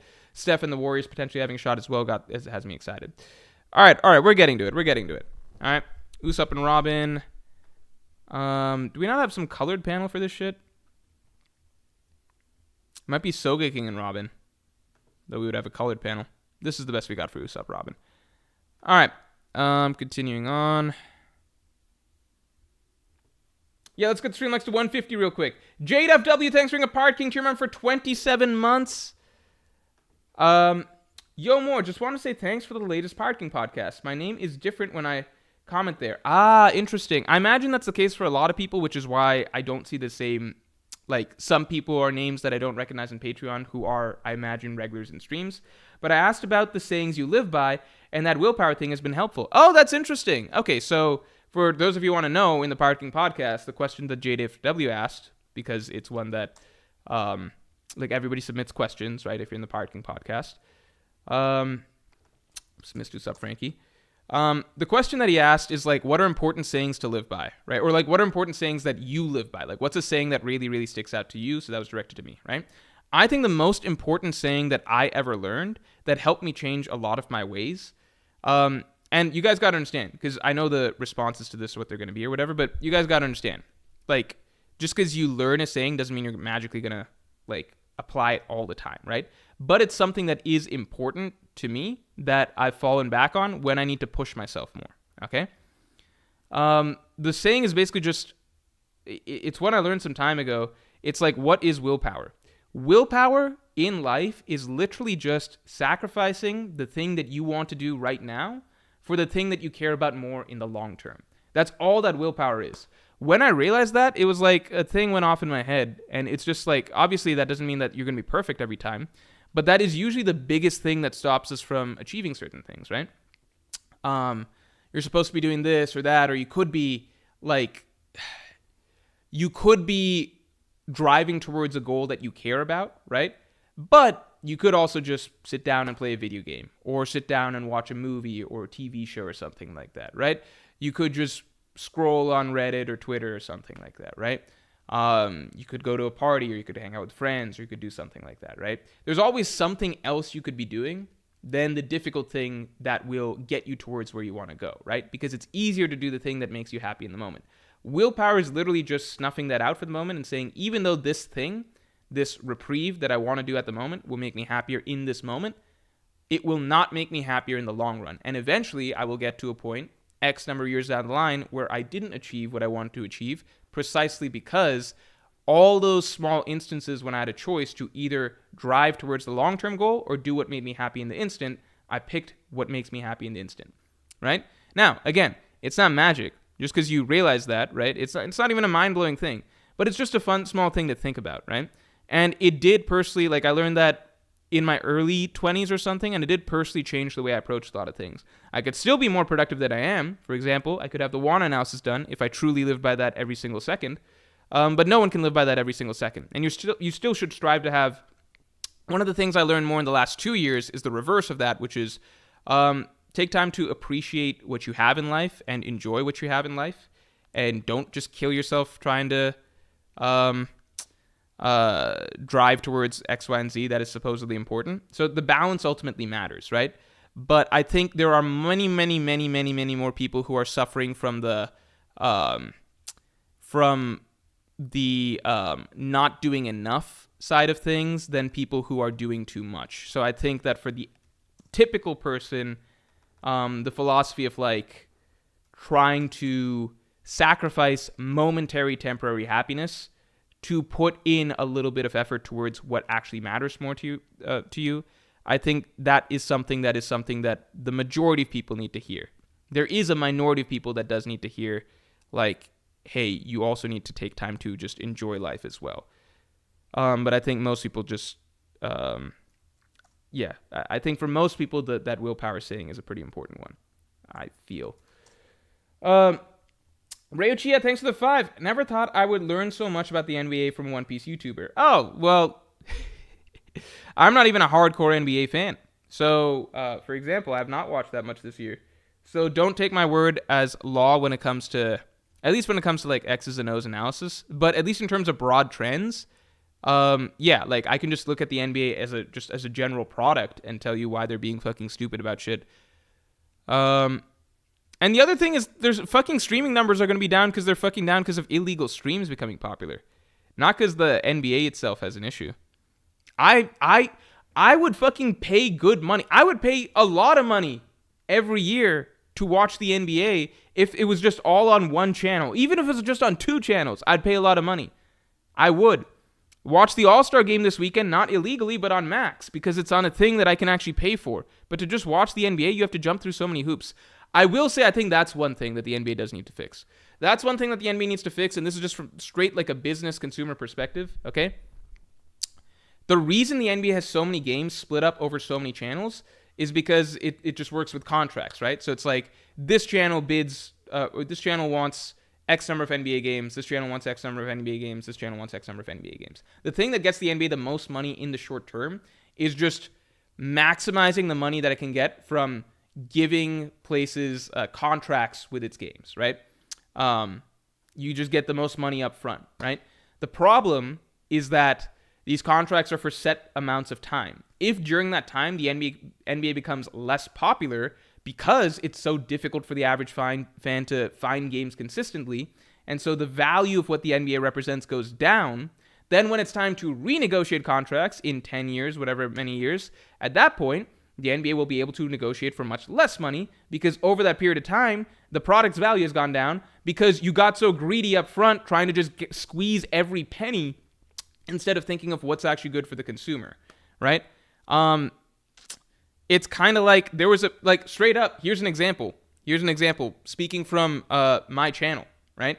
There was a time that, we got too we got too aggressive with things in the channel in that, like, we had sponsors for most of our videos. We still have sponsors for most of our videos. But then we also wanted to run the poster promotion stuff. And then I also wanted to promote Patreon and the podcast and stuff like that. So then there was a point where we'd have like 3 promotions in a video. And then people were commenting, this is too much, like you're doing too much in these videos. Just stick to the actual content. And so that was like a bit of reality check. So now we don't have sponsors every video. This was all in the last 5 months. We don't have sponsors every video. There is a poster promotion, but we cut it to be a lot briefer. So it's like very short poster promotion. We put it more towards the end of the video. And now we don't promote the podcast anymore in the videos itself. So now in a given video, there will probably be a sponsor or the poster promotion or a sponsor in like a shortened version of the poster promotion somewhere in there. But it is true. It's bad for viewership overall if you try and like just do too much in terms of like you do ultimately need to prioritize the actual viewer experience. That's what matters the most, because that's if the NBA keeps doing this, it's not going to have a product that's that popular X number of years down. So that's if there's one thing to criticize about the NBA, it's just that. Stop doing so much. Stop trying to sell out so much at every single possibility, basically. Just let viewers actually be able to watch the fucking thing. I guess we got to do Usopp and Jinbei like this. I was trying to avoid these sort of things because they're not visually appealing. All right. Moving along. We're getting there. I'll try and move faster a little bit. Okay. I've said that before. Usopp, Jinbei. Now we're at Nami. No. Sanji. We did Sanji, Nami, Sanji, Usopp. So Sanji, Chopper. Are there Sanji, Chopper picks? This is good enough. Whoever drew this, thank you very, very much. Appreciate this picture. Here we go. JP, thanks to the 5. Too many threes is a whack point when most analysis shows players are having an explosion in 2-point bucket efficiency, outpacing 3-point efficiency. That's true, but then, I mean, just to play devil's advocate with that, that's largely because everyone's playing on the perimeter now and shooting threes that it becomes easier to score in the paint, so it does make it it does cut out the mid-range game to some degree, whereas back in the day, it was more like 2-pointers had to be more hard-fought in terms of how you get it, like playing in the post more, mid-range, and then 3 as like an additional thing on top of that. But then, so versus now, it's just like the paint is totally open, so it's just like easy 2s or like kicking out for 3s becomes a common thing. So it's not fair to that is, I think there is a rebuttal to that. But at the same time, a lot of the analysis I've watched basically shows that like even the increase in 3-pointers, it's no different than it was in like the 90s. It's just that in the 90s, it would just be a long 2-pointer instead. I think this was a breakdown thinking basketball did. So in fact, like the number of long range shots is pretty much exactly the same. It's just that in the 90s, it would have been a long 2, whereas now they take an extra 2 steps back to make it a 3. That's all that's changed, basically. And beyond that, there's way more complex actions and stuff that teams run nowadays than they ever did back then. If you actually go back and watch like 90s basketball like plays and stuff like that, it's ugly. It's not good. But one thing I will say, I actually went back and watched not a full because I skimmed around a little bit after I started getting bored, but I actually watched a full like Celtics Bulls game for the most part. With Larry Bird on one team, Jordan on the other team. I fully understand. Like, I don't think you can appreciate Jordan just through highlights, because even though his highlights are amazing, there is a lot to it that you need to actually just be watching game to game to understand. This dude was legitimately guarded so differently than everybody else. It was like watching a bunch of... I get now why people would consider Jordan to be the GOAT, because like the gap between him and like other players on that same court, like the gap between him and like the average player in there, it's probably the highest that there's ever been in the NBA. Probably. Because it's literally like watching the way he moves the way that the things that he could do, and like the number of defenders that would have to jump up, like that would like just swarm to try and block him and everything like that. It was like watching literally like a main character and like 9 NPCs running around. Like literally, it's just like watching like it would be like watching someone play 2K where like one character is controlled by the player and everybody else is just NPCs that are automatically controlled by the computer, basically. Like it was very, very different. Bird was also good, but he wasn't guarded the same. It was interesting because like Bird would like they would both score from mid-range and stuff pretty frequently, but like when Jordan would go to score, it was just like everything, like he would just be swarmed. It was kind of cool to see. Like the gap is just huge. The gap was just huge. It was like there's this dude that's like actually a NBA player, and then a bunch of plumbers, and then Larry Bird, who was also good, but it just wasn't the same. So I fully understand why, like, I don't think there's been a gap like that. I think LeBron's probably the closest, but it literally looked like Jordan's playing, he's just a different, like, some superhuman being.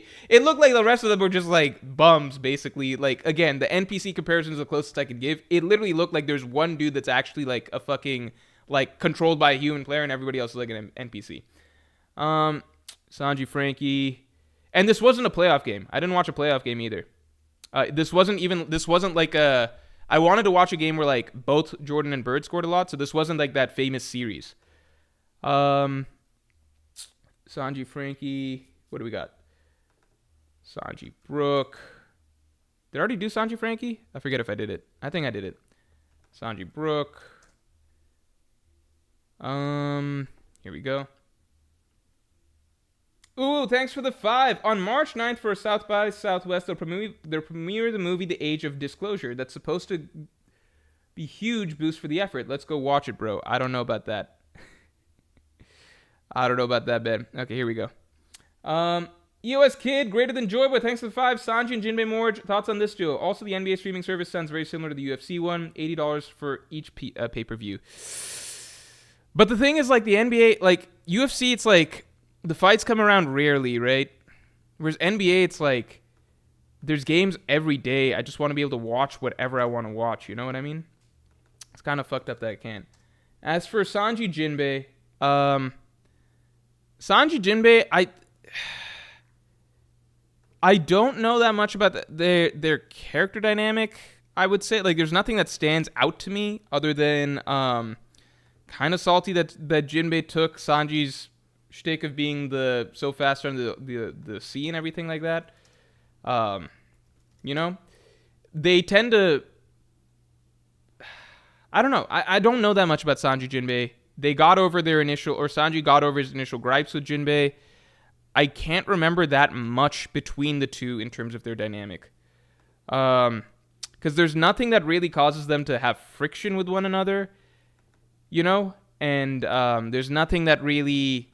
Jinbei's fairly mild-mannered. Like, there's nothing that really... I think outside of the times I've seen them fight together, there's nothing that really stands out unless you can... Like, aside from their initial... having to get past the Sanji being pissed on Nami's behalf thing. Oh, shit. Chopper and Frankie. Here we go. Chopper and Frankie. Yeah, I think that works.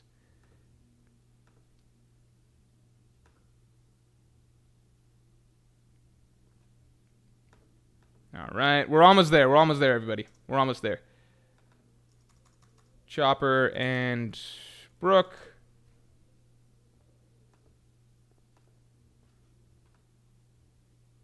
I missed one pick. What pick did I miss? Thank you. Thanks, Akash Panda. Chopper and Brooke is a funny one.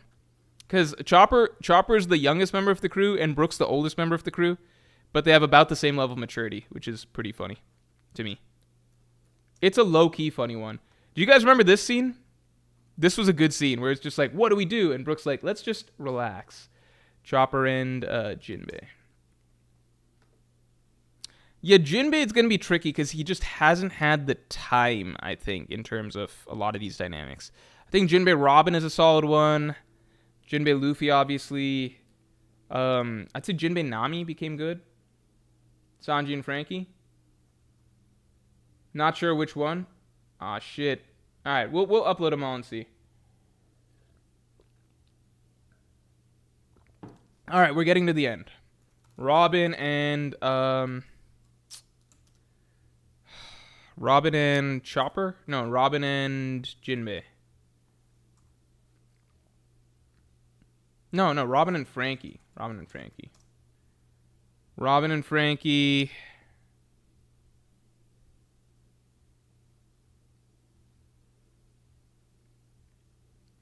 Come on, give me some faces here. Give me some faces. I figured Robin and Frankie would have a ton of their faces close by. But Frankie's also a big dude, so I guess maybe not. All right, we'll just go with this. We'll keep it simple.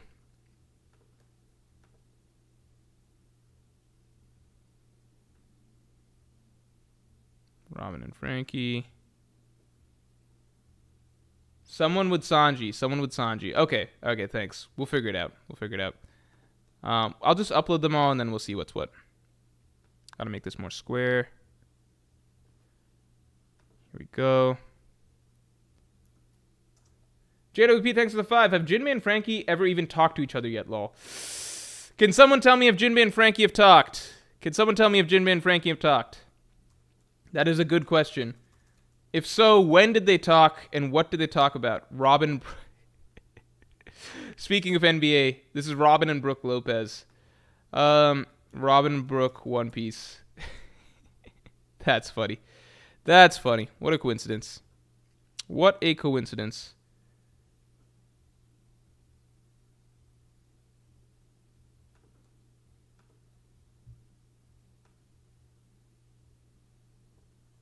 All right. 40. We're almost there, y'all. Not that I remember, says Akash Panda, LBO. Yes. What did they say? Jose Laurie says they talked about piping Robin. Yamaboo, thanks a lot. And thanks for your first super ever. Hi, Morj. Did you watch Genesis? No, I did not watch Genesis. I just haven't been interested in Melee in a long time. There's just... Yeah, I just haven't been interested in Melee in a long time. I think I just want... For me to be interested in Melee... I think I need some more... Yeah, it's just... In Melee, it just feels like anyone can lose to anyone right now, which is just not as interesting as back when I watched. Like, I feel like back when I watched in the prime of Melee... we're done with Robin and Jinbei. I feel like when I watched in the prime of Melee, it was like... You had the tippy top players... who felt near invincible, but they could still be upset and lose to certain players. And so it really felt like there's this beautiful sense of hierarchy where you understood what the tiers were, and it made it so... Like, when a certain handful of players develop this sort of aura of just being on a totally different level than everybody else, it makes it that much more exciting to see them face off against one another. And then when you've got a whole tier of players that are like just good enough that they can like potentially challenge or take a set off here and there, it also makes it exciting when you see one of the tippy top players play one of like the next level players, because it's like there's that element of like, we know what should happen, but could this dude pull it off, right?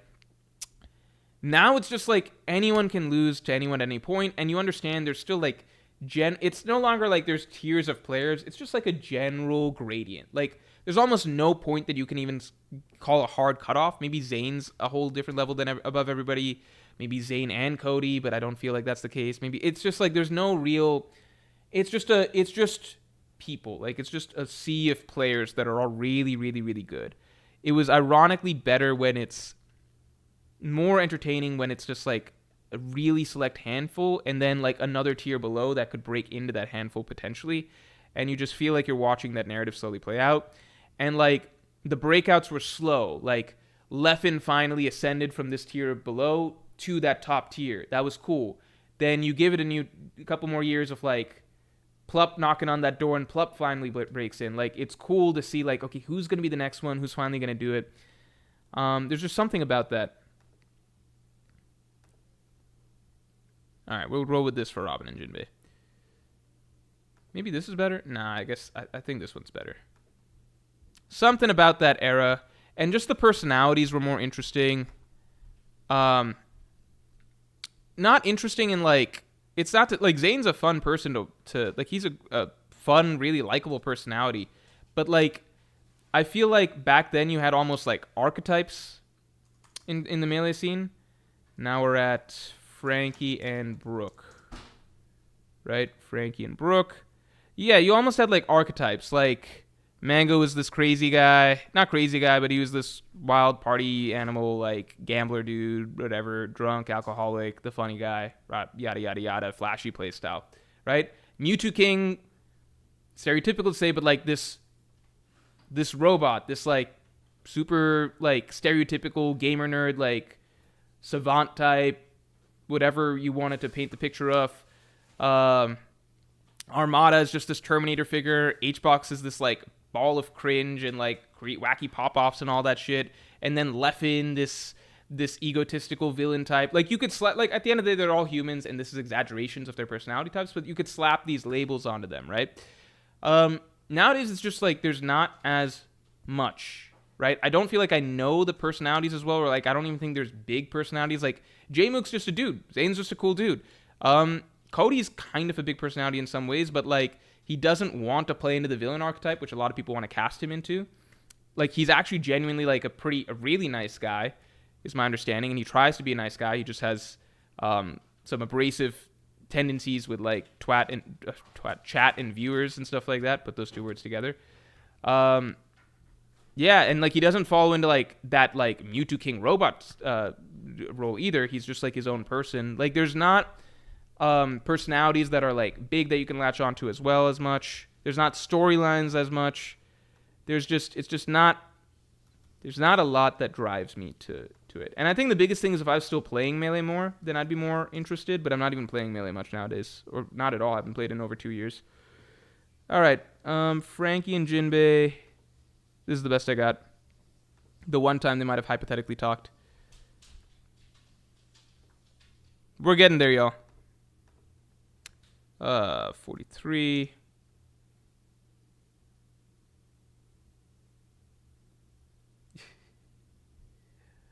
Anime Dimension, thanks for the 5. Chapter 977 and 979. Jinbei and Frankie talk. If it was a one-on-one conversation for the first time, it was 979, page 7.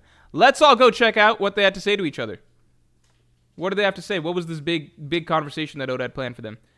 So we did Frankie Jinbei, right? We saved that? I think I saved that. I forget. I'll save it again just to be safe. Save it again just to be safe. No, I think I saved it. Frankie Jinbei, because then the last one is just Brooke Jinbei, right? And you guys said I was missing one from before, so Brooke Jinbei must be last. All right, we'll find out what I was missing with Sanji in a second.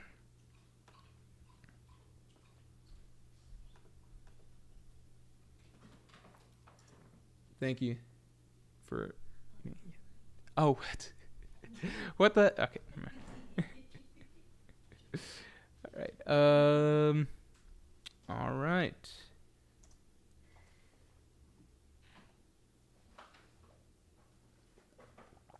Kellyman Super, thanks for the 2. What are your top 5 One Piece characters, non-Straw Hats? Non-Straw Hats, so this has been asked me before, but it's tricky because it's shifted around. Because at one point it was like Smoker was number 1, but that's shifted. Like, it's hard to put Smoker... He's just not been relevant for so long. I'd Smoker really high. I think I gotta rethink that a little bit, because like a lot of characters have shifted around. I think Wiper will always be number 1 now that Smoker's moved down. So Wiper number 1. Smoker maybe still in there. Like, I'd be excited if Smoker showed up next chapter. And like had a meaningful role. I think Akainu I really like. I like Akainu as a character quite a bit. Blackbeard. If we're cutting away villains, I would say Mihawk, I just wish he had more in the story. I think I used to really love Mihawk as a character, and then the story progressed, and it didn't feel like anything's really moving. Like, it's just lack of spotlight on the character for a long time, and like lack of like even character fleshing out for the character for a long time has slowly made Mihawk fall. Shanks, flip side, has grown on me more, whereas for people don't understand, for a long ass time, I thought Shanks was kind of lame because I thought his design was lame, and I've actually always thought his design is lame. And like, it's a silly reason, but I just think that his mustache is kind of lame because it's like a fake little mustache. Yeah, it's like a fake little mustache. I don't know. I always thought that it was one of the lamer designs that Oda's done. But over time, Shanks has actually grown on me as a character upon reread. Just writing wise, what we've gotten from him. Not in terms of like the depth of what his character has gone through, because we haven't learned a lot about that. But a lot of his dialogue, I think, is some of the more interesting and powerful dialogue in One Piece. Kuma, I really, really like. I think Garp, I've grown to like a lot post Hachinosu. Capone Beige.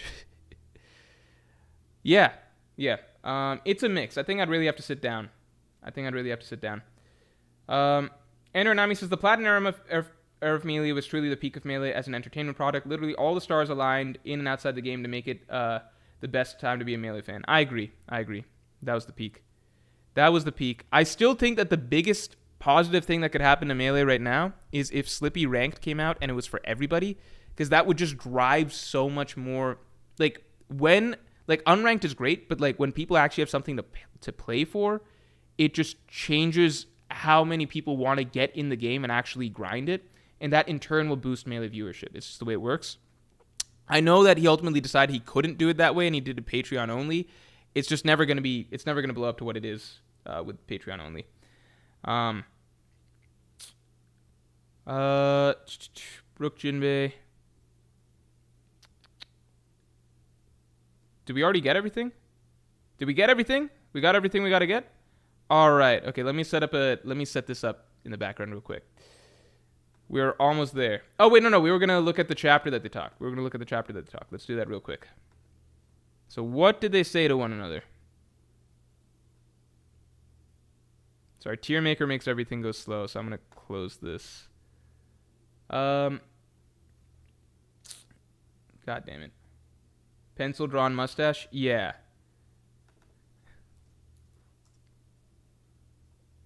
All right. Here we go.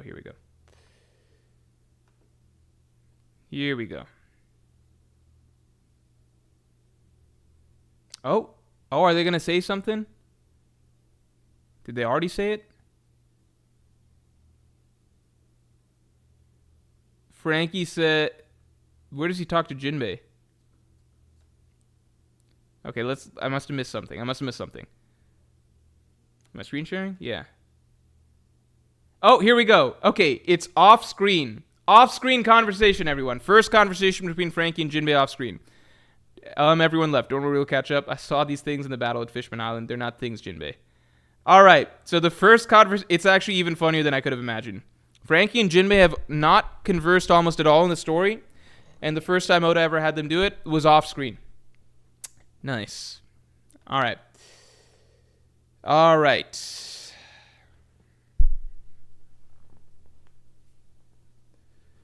Let me set up Tier Maker real quick. It is so cool that now I can just make tiers whenever I want. That's kind of crazy, you know? Also, let's get the stream likes up to 150 because we are almost there. Create single use template, I guess.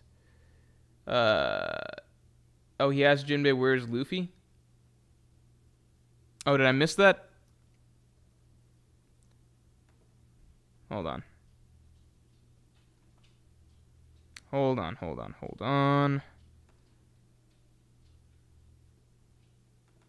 me just upload all of these. I'm going to upload all of these, and then we'll see what's up.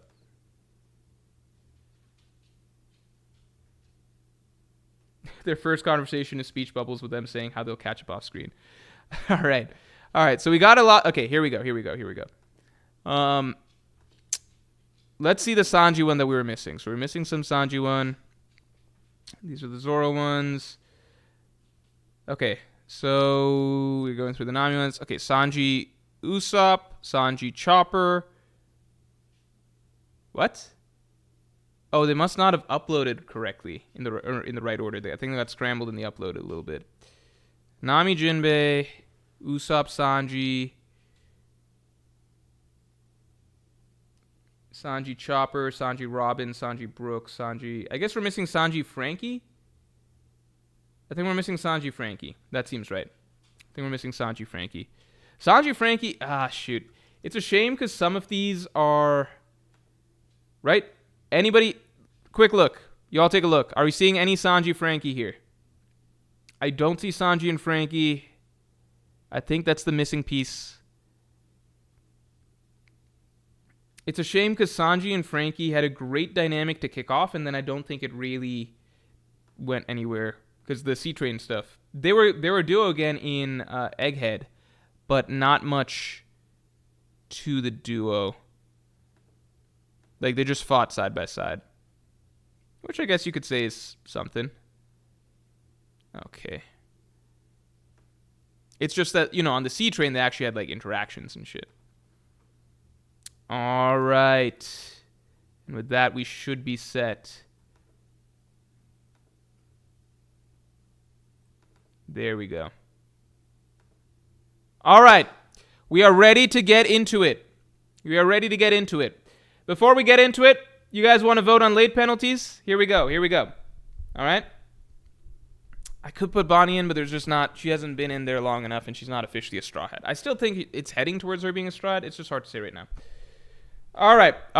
So, these are the late penalties at this moment in time. We have 130 points. If you spend points, the points are used up.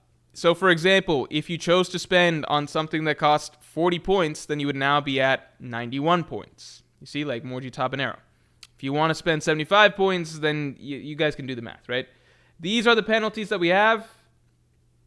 Are we spending today or not?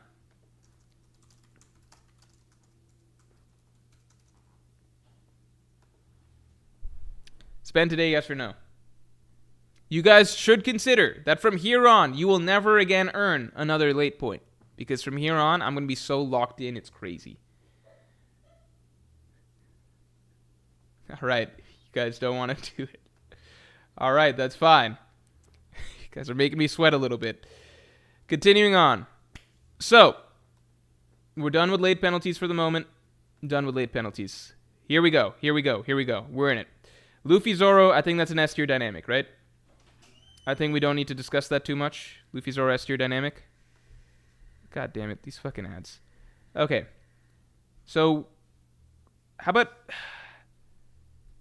Shit. Should I scramble? I'm going to do some scrambling. Scramble these around.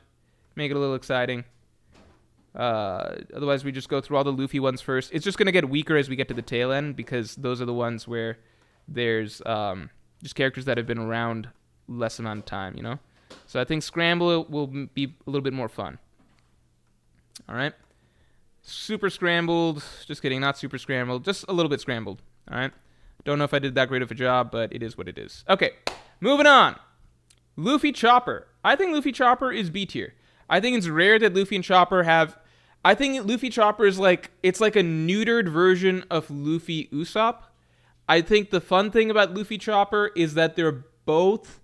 So I think when Luffy and Usopp interact, it's often like Usopp kind of runs the show a little bit, and Luffy's almost like the little brother that like believes a lot of Usopp shit, and then Chopper and Usopp is like the same thing, but just even more. Like Usopp can lie even more to Chopper. Chopper is probably like the prime target of Usopp's lies. When Luffy and Chopper are together, it's like two dummies together. It's like the little brother and the other little brother.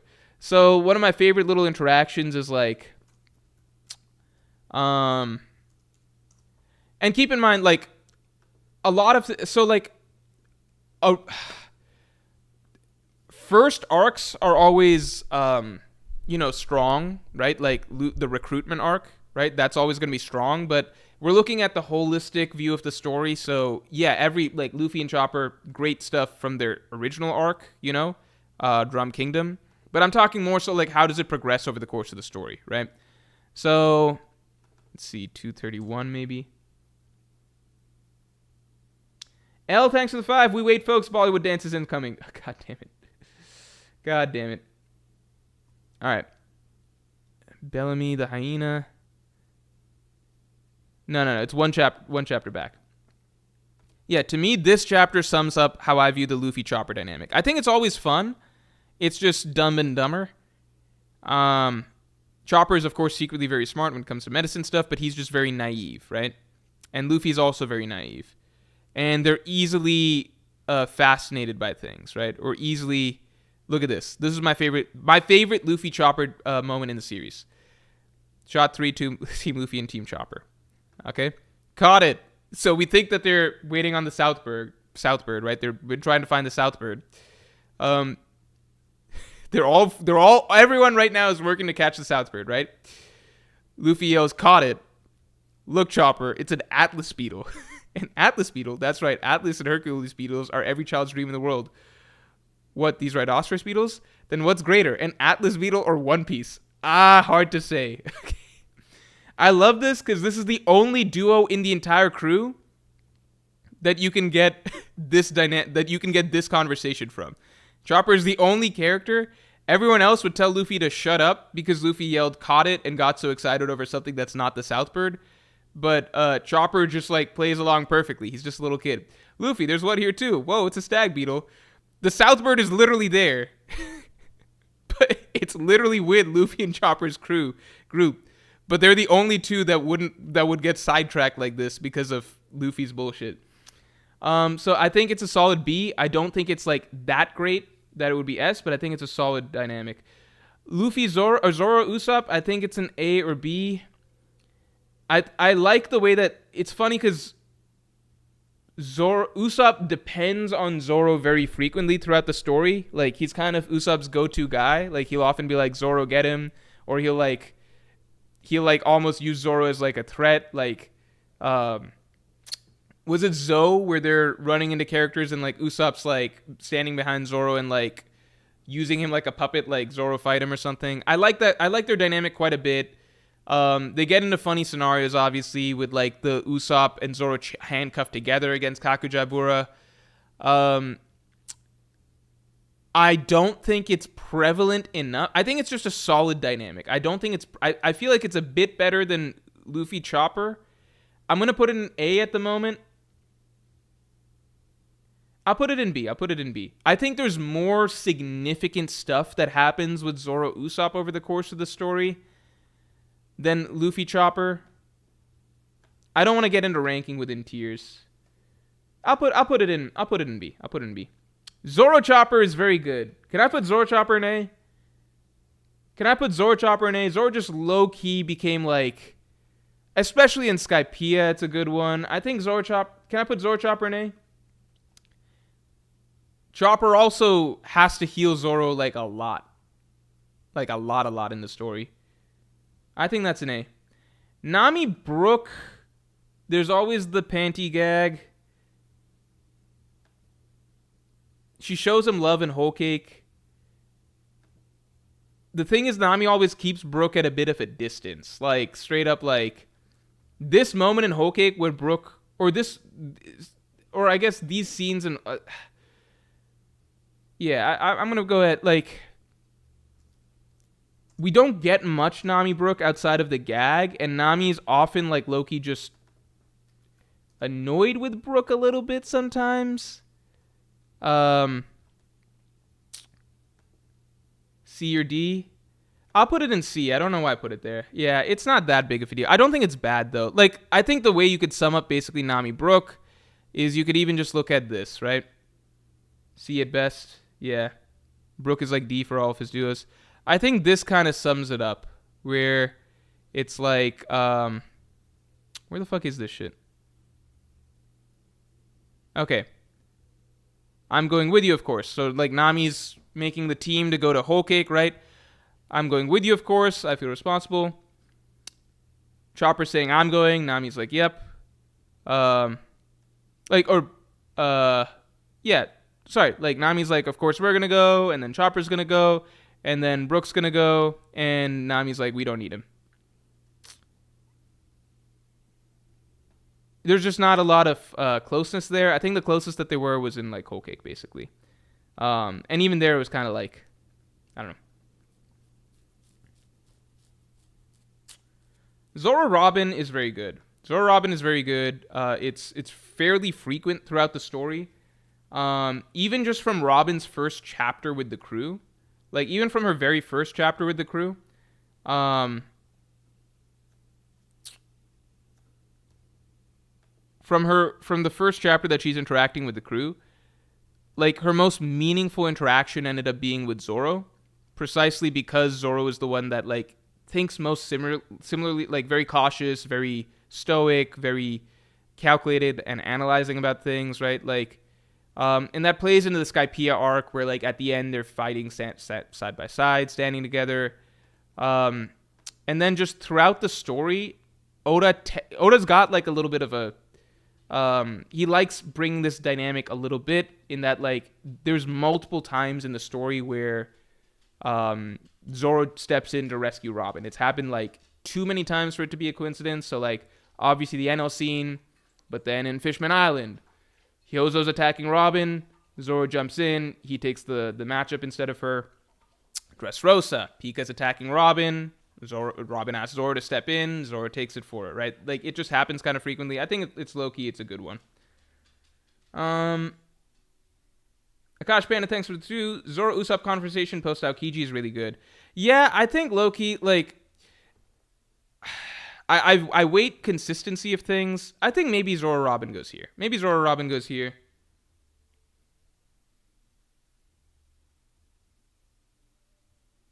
Radko says, Morj, how do you read the story a lot and say Zoro and Robin interact a lot, lol? To me, it's like how meaningful certain interactions are.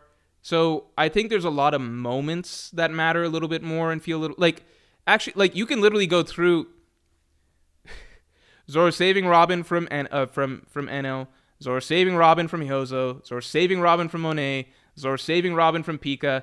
Oda tends to just straight up write that dynamic very, very, very frequently. Like, it's like a softer version of how Sanji often comes to Nami's rescue. It's just a thing. It's like a recurring pattern in the story. I don't know what else to say. And frequently throughout the story, Robin does rely on Zoro. So there's a dynamic there, but I would agree that maybe it's not so prevalent. It's A tier. Usopp and Zoro have great scenes. I don't know how prevalent it is. So I guess some of it's just how recurring. Continuing on. Zoro Frankie, weak. I'd put it like here. Maybe here. Zoro Brook is low-key kind of good. Zoro Brook is low-key, there's something there. Frankie Nami is genuinely terrible. Terrible to the point that, like, even at the end of pre-time skip, Frankie was still calling Nami girl. Like, at the end of time skip, like pre-time skip, Frankie wasn't even calling Nami by her name. He was like...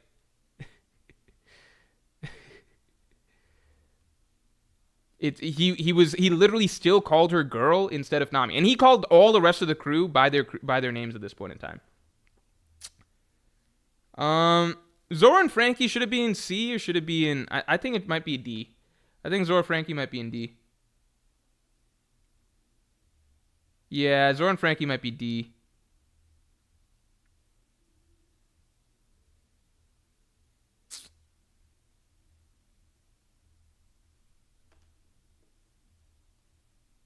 I feel like Zoro Usopp could be bumped up.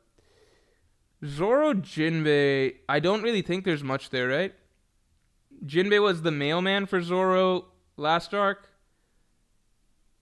Sanji, Chopper, I don't think they're paired together that often. I feel like they're here. Sanji was just in Drum Kingdom, so Chopper's opening arc. But beyond that, I don't think they have that much, right?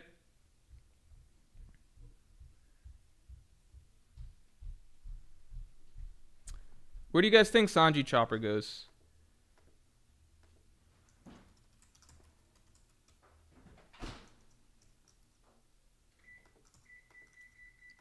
Sanji and Chopper was good in Drum Kingdom, but then, like, rest of the story, I just don't think they have that much. They had a good scene in Wano. You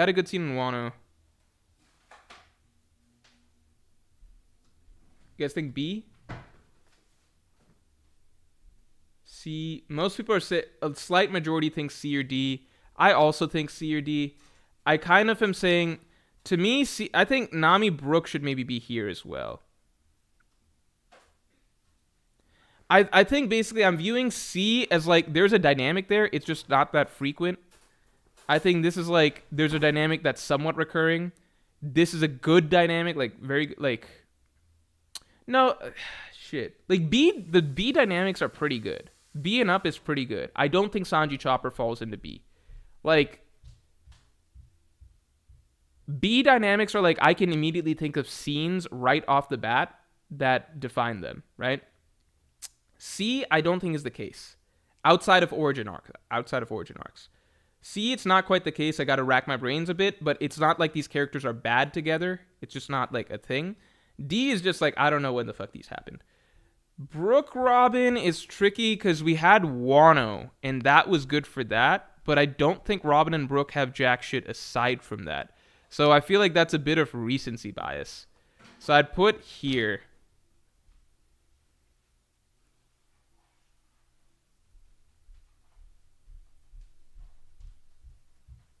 Mr. Prince. I could see Sanji Chopper being in B. The thing is, Mr. Prince, they're a little separate. Like, they did things independently.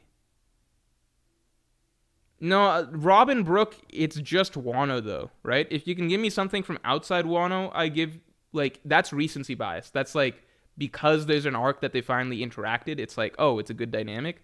But no, like, B and up is, like, these are dynamics from across the story.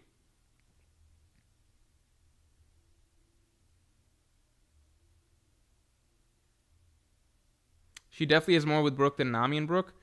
I would genuinely say that, like, in terms of, there's probably more panel time between Nami and Brook in Whole Cake than there was between Robin and Brook in Wano. And either way, even if there is more between Robin and Brook here, the gap is not so big that it's another tier. Like, this is not a dynamic that stretches across. This is not a dynamic that, like, Brook was introduced like hundreds of chapters ago. This is not a dynamic that you've even seen like frequently like post time skip, you know? It's really only Wano, which happens to be a very recent arc. Zoro Sanji, easy S, contender for best dynamic in the story. We'll rank S later. For the moment, we'll just put in order as they go. Nami Chopper, I think, is a very good dynamic. I think Nami Chopper is Nami Chopper is right here. Nami Chopper is a very good dynamic.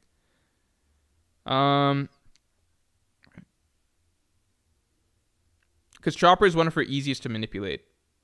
I think we get a lot of good stuff from Nami Chopper. Nami, Robin.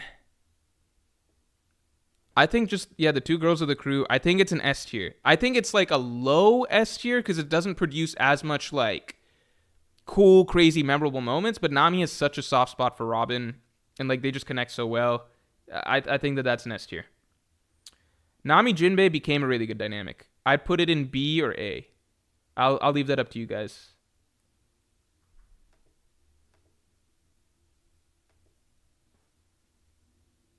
Maybe Nami Robin isn't. I could put it in. Okay, hold on. Let me do. Hold on. Let me do Nami Robin. Because maybe it's. If you want to keep S really tight, then maybe it's not S. But it's at least S or A. If we want to keep S really tight, maybe it's not S. It's one of these two. I could see the argument for A.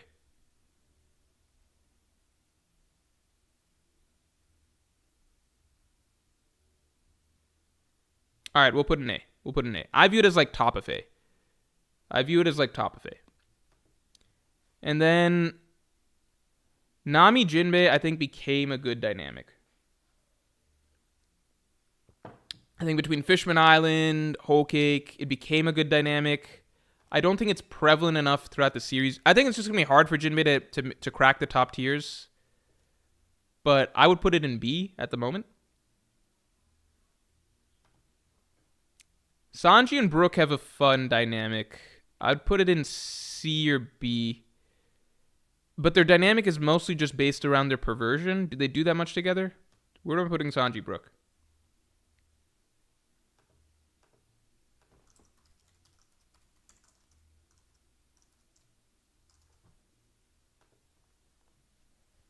I don't think they have much outside of their perversion, right? Not much.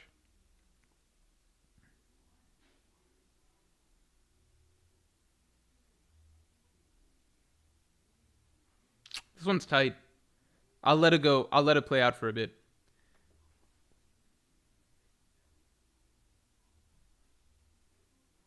Punk Hazard was funny. Oh, this one's tight. This one's tight.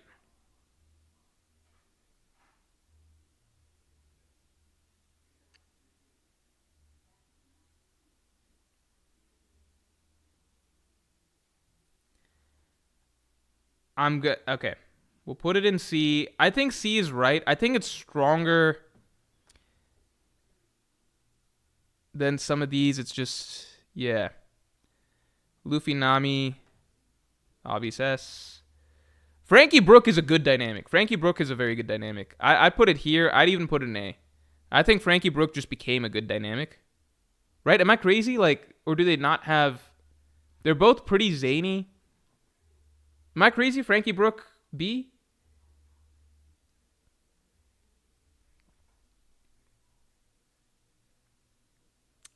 Thriller Bark, obviously, Frankie and Brook bonded a lot. And I know I say origin arcs don't matter as much, but, like, Brook's a more... Like, when you get to the more recent...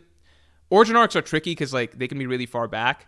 But they're both more recent Straw Hats. So I feel like you kind of got it. Like, at a certain point, like, Frankie, Brook, Jinbei, they're only around for so long. I'd put B. Okay. Usopp Chopper, easy S, right? Usopp Chopper, easy S. Okay, can someone walk me through Sanji, Jinbei? What do we feel about Sanji, Jinbei? I don't think there's that much of a dynamic outside of, like, they clashed early on, but then fought side by side against Watatsumi. And then since then, I don't think they've had that much, have they? Or maybe they have, but I don't remember. Is Sanji, Jinbei just D? All right. Oh, Frankie, Jinbei. We might need to make a whole new tier. I'm going to make a new tier.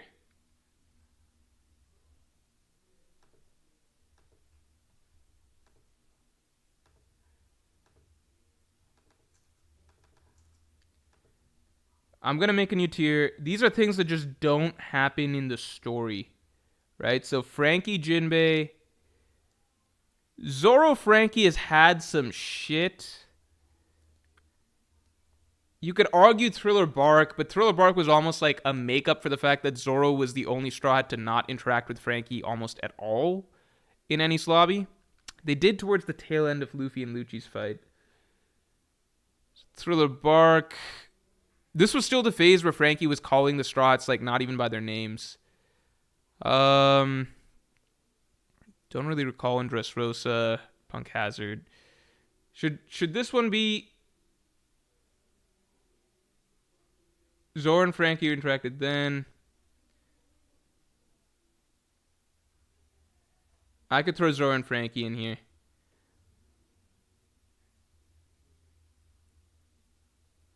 Frankie did save Zoro. It's not much different than Frankie Nami. Right? Because then Frankie Nami might as well be in there. Maybe we don't need another tier. Let's see. Luffy Usopp. S. Usopp Robin is a very good one. Usopp Robin is a phenomenal one. Obviously, you have Water 7 Enies Lobby. But then you've got Dressrosa, right? That's a really good one as well for them. You got Dressrosa... Maybe it's just that and Dressrosa, but I mean, then there's not really that many arcs to work with in the first place because Robin's pretty late. I think Usopp Robin is good enough to be A, right? Usopp Robin A? It's not S. It's not prevalent enough to be S. Usopp also does his little impressions of her. Yeah, Usopp in that.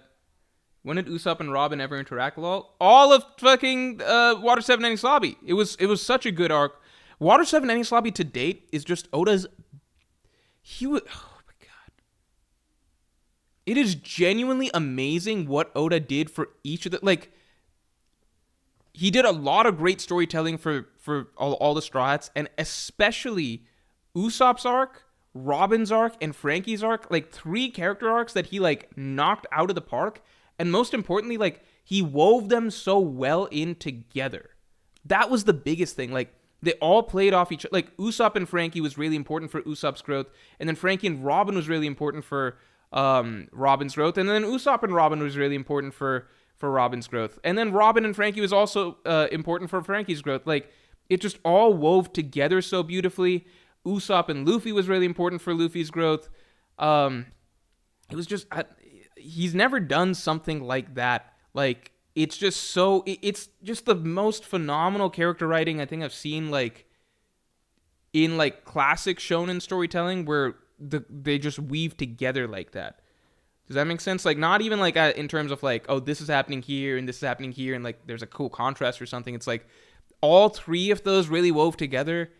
And then along with all the rest, like, none of the other Strats were not neglected either. They all got some of their best character writing in Water 7 and Enies Lobby. Like, even if you look at, like, I think Dressrosa is an arc that has, like, a lot of really good backstories, but it's all pretty, like, Law's shit is totally irrelevant to, like, Kiros's shit, you know? Senor Pink's shit, totally irrelevant to either other shit, you know? I just think what he did in Water 7 Enies Lobby is so fucking amazing. Anyway, continuing on.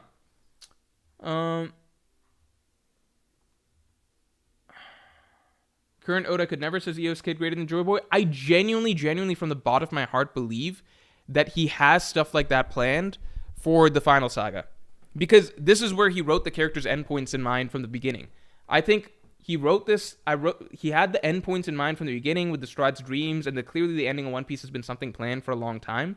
I think the areas that have struggled are, like, the areas that he's had to pad out, right? Like, he probably never expected that the whole New World section would be, like, another 400, 500 chapters just, like, in the middle there, right? So he didn't have things planned for, like, all the Strats all the time during that time, and he wanted to grow the world and all these side characters. But just looking at Elbaf and how so many things have been... like, you can't tell me heading into Elbaf that Oda doesn't have some significant shit planned for Usopp and Elbaf. Or that he doesn't have some significant shit planned for Robin already in Elbaf, stuff like that. It's just, this is the areas of the story that he most likely has planned the most. And already in Elbaf, we have so much character set up for all the Straw Hats, right? Like, already there's stuff potentially here for Sanji. I'm not saying it's definitely going to happen, but this is the first arc we're going into it. You can see the seeds of everything potentially there, right? I could not say the same in Egghead, even though Egghead was a phenomenal arc for side characters. There's nothing really there for any of the Strats, except for maybe Frankie getting something, but then Oda didn't deliver on that. But here already, within the first few chapters, there's more Oda is like building up as significant for Frankie than he ever did in Egghead. So I believe that Oda can still write really, really great arcs for the majority of the Straw Hats in this final saga. I don't know if he can pull off something like Water 7 Enies Lobby where it all just, like, merged and melded together and the beats of this character's storyline flowed into this character's storyline. Like, where Usopp was after leaving the crew and still getting on board to save Robin, and Usopp being the one to deliver the message to Robin to have faith in Luffy. After everything Usopp just had, like, on the sea train, he told her, like, have faith in Luffy. After everything Usopp just went through with his falling out with Luffy, like, there's just so many beautiful character beats in there. Raj, thanks a lot. And thanks for your first super ever. What do you think about Oda neglecting Usopp? Here's the thing. I think that Oda really isn't, like, Elbaf is still and has always been set up to be a very significant Usopp arc. Just the simple fact that, like, as we're entering Elbaf, the two Strats that Oda's focusing on, their reactions, is Luffy and Usopp. We're getting something big for Usopp. It just hasn't emerged just yet. So let's just be a little bit patient. Beyond that, yeah, Usopp did go through I think Wano was the worst arc for Usopp in the sense that everybody else got some, like, he got the short end of the stick, right? But then if you go back just a little bit further, Whole Cake Island, he was absent, sure, but Dressrosa was, like, the Usopp arc. Like, Usopp in Dressrosa was legitimately, like, a protagonist. Like, you could argue that Usopp in Dressrosa was right behind Luffy and Law, or, like, right up there with Luffy and Law in terms of being, like, the primary protagonist of the arc, right? You'd probably say Luffy, Law are, like, number 1, number 2, maybe Law even number 1, but then Usopp's right there number 3, right? He is the, like, you gotta remember, that is an arc that from start to finish, it was like the fucking Usopp show almost. in the sense that he has the most significant character arc of any of the Straw Hats in the New World, period, except for Sanji and Whole Cake. If after Sanji and Whole Cake, the next most significant character arc for a Straw Hat in the New World, Usopp and Dressrosa. That's the next most significant, right? Usopp is the one who saves the entire nation, right? He has the second most panel time of the Straw Hats, maybe even more than Luffy and Dressrosa, right? He saves the entire nation. Like, he's the one who liberates all of Dressrosa. It's not even Luffy. Luffy at the end, right? But Usopp's the one who really liberates Dressrosa in the way that it needed to be liberated, right? He is then named the god of Dressrosa. He has the only 5-star bounty of the entire lines because he is public enemy number 1 after that. He creates the entire Straw Hat Grand Fleet single-handedly. In that moment, he's responsible for the creation of the entire Straw Hat Grand Fleet, right? So the biggest consequence that came out of the Dressrosa arc, which was the creation of the Straw Hat Grand Fleet and the Don Quixote family going down, that's all Usopp. He's getting a ton of character writing throughout this. And finally, he gets the observation Haki Bloom, that extended chapter against Sugar, capping the whole thing off, right? Completing his arc for that storyline. And it concludes with Usopp having a fucking bronze statue made of him as they leave the arc, along with Luffy, Kiros. It's Luffy, Kiros, and Usopp. Those are the heroes of Dressrosa, right? Fucking Zoro didn't get a statue when they left Wano. That's how big of a deal what Usopp did in Dressrosa was, right? So, like, I think because the story takes place, like, it takes so long, like, you know, Dressrosa is technically not that far back in the story, right? It took place between chapters 700 and 800. It's just One Piece is just such a fucking long story that Oda can't do stuff for every Straw Hat. So, like, he went hard on Usopp in Dressrosa. And then, like, he kind of tapped out the juice for Usopp for the next few arcs because, like, he's not going to do that much when he also knows that, okay, now the next big time I'm working on Usopp is Elbaf, right? So he probably got lazy with Usopp for the next, like, Whole Cake, he's not there. And then Wano, now you got to progress. Like, now you got to... It's a juggling act, right? Like, you hit Wano, it's like, well, I got to do some stuff for Robin here. I got to do some stuff for fucking Chopper here with the Ice Onies, even though it's bullshit. Like, it's Oda's always having to juggle, ultimately. So it can feel like Usopp's been neglected as of late, but it's just like, you know, he got a shit ton of focus for the first section of the New World. The Yonko saga wasn't for him. Elbaf is kicking off for him, you know? Elbaf should be heavy on him. If Elbaf is not big for Usopp, then you can say, okay, Oda fucking dropped the ball with this character. But right now, it's kind of just, it's recency bias. Like, people have straight up forgotten how neglected Brook was for so long because he got some good scenes in Wano and Whole Cake. But, like, if you look at the entirety of the story, Brook is still, like, a very, very, very neglected Straw Hat relative to everybody else. You really just got shit in Whole Cake. Not even great character shit, just some good shit to do. And then in Wano, he didn't get a fight, but he got, like, a little bit of pep talk and, like, backup stuff with Robin, and that's kind of good enough relative to Brook, you know? Yeah, continuing on. Okay. Jordan Vance's 10 main characters is hard for anyone to juggle. It would be hard for anyone to juggle, but the problem is really not that there's 10 main characters. The problem is that on top of the 10 main characters, Oda also likes writing in literally dozens and dozens and dozens and dozens and dozens of side characters, all with widely varying levels of actual relevance or purpose in the story. Elbaf is the first arc where we're in it, where it feels like side character emphasis so far seems like it's going to be relatively low. We got Loki, got maybe some stuff to do with Colin, Gaban, but Gaban's like more of a sage elder type character, right? We've got a nice blank slate, Straw Hats to work with. This is the first time that we're actually getting to see, okay, what would Oda do with like a 9-character, 10-character main cast of characters, right? Like, what can he do with the Straw Hats, even with them as big as they are right now, when it's time to focus on them and actually give them some time, right? Because in Wano, it's like, it's not like a 10-character main cast. The Straw Hats are minor characters for the majority of it, and the 10-character main cast that he's juggling is the fucking, like, 9 Scabbards and Momonosuke and, like, Shinobu and Hiyori and Yamato and all this other new bullshit that's in there, right?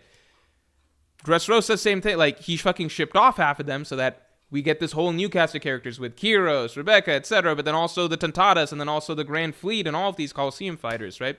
And Sabo and Fujitora and all this shit, right?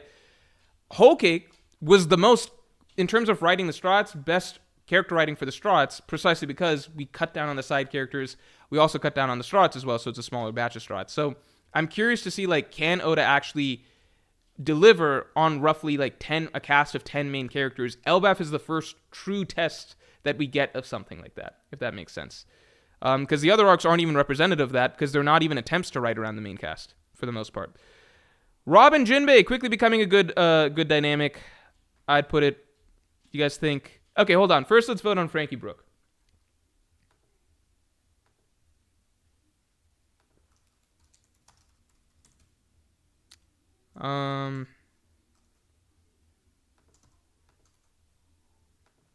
I don't think it's in S or E.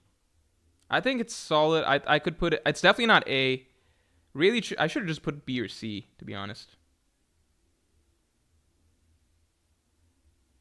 Where are you guys putting it?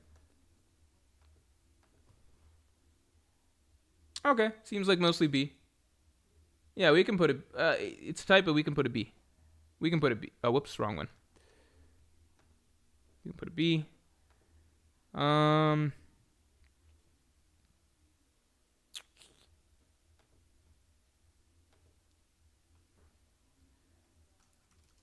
Robin Jinbei. I'd say that's an A, B, C.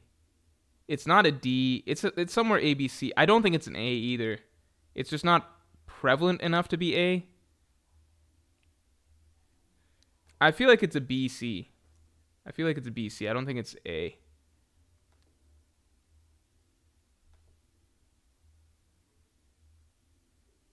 Whoops.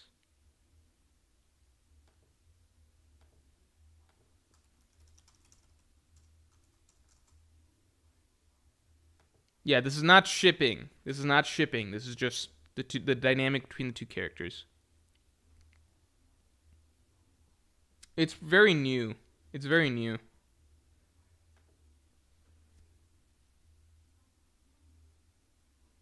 I think there's some slight bias here in favor of rating it higher just because Jinbei has so few like actual dynamics where we get to see him interact a little bit. So there's not that much for him. So just the fact that Robin and Jinbei had any sort of dynamic together at all kind of might be making people elevate. I don't know. I'm gonna do the tiebreak. I'm gonna go ahead and it feels a little wrong because it feels like it should be higher than some of these, but at the same time, not really. I don't think it's even a bigger deal than Zoro Brook. I don't know. These tiers are not ordered. Luffy Sanji, obviously very good. Dick so small, piss on the balls, thanks for the 5. Enies lobby to Dressrosa to Elbaf is Usopp's vice captain arc. I don't agree with that. I don't think there's anything in Dressrosa that makes him a vice captain either. Luffy Sanji is, I think, like, I mean, we shouldn't be ranking, but I think it's tippy top of A. You just wouldn't put it higher, but it's not quite like it just doesn't make sense to put it in S because the S ones are like very, very, very prevalent, like all throughout the story. Jinbei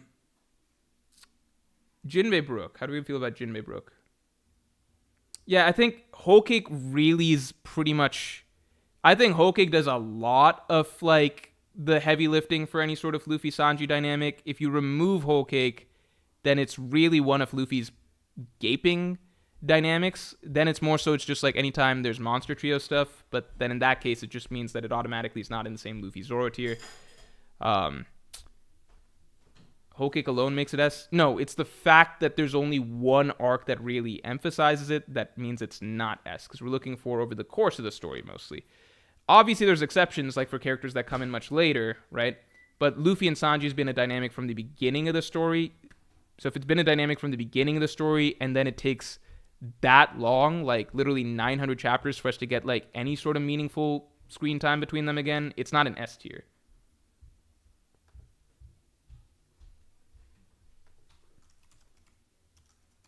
Jinbei Brook, I don't even know what to say. There's not really a thing there, right? Jinbei Brook I might as well put in D.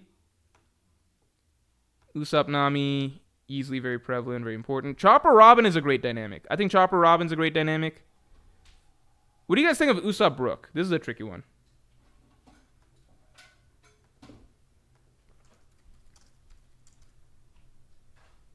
Usopp Brook.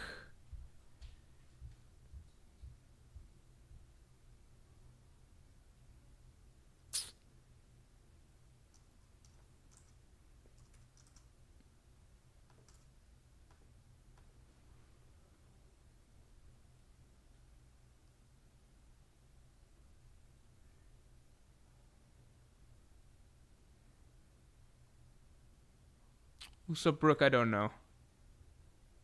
I don't know much about them. I can't remember significant things. Is it C? I could put it in C. I just don't remember that much. Usopp Frankie is a good one. I'm going to go ahead and put Usopp Frankie up because they're both like... Is it A or B? I don't know what... Usopp Frankie I think is either A or B. I can put in C in as an option as well.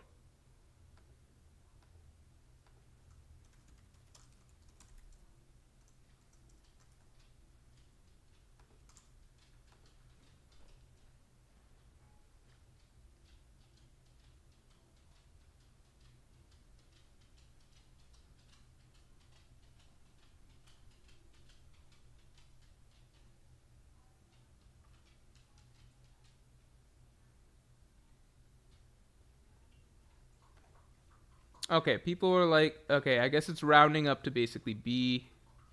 It's tight. It's tight. It's basically going to be between A and B. Let me do it again.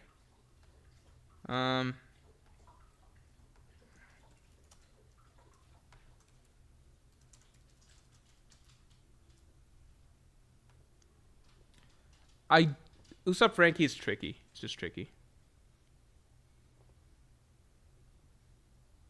Yeah, outside of Water 7, is there that much?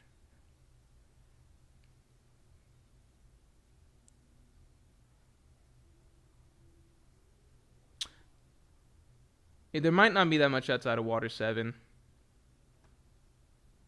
Alright, we'll put it in B. We'll put it in B. Okay. Jinbei Usopp. This is pretty much non-existent, right? So we put this here. Sanji, Robin. I can give this a poll. This one is going to be, I think, my prediction is that this is going to be significant recency bias just because there was the Wano scene, but I don't view it as a particularly prevalent dynamic in the story. Because, like, I always think of Sanji Nami as more of a,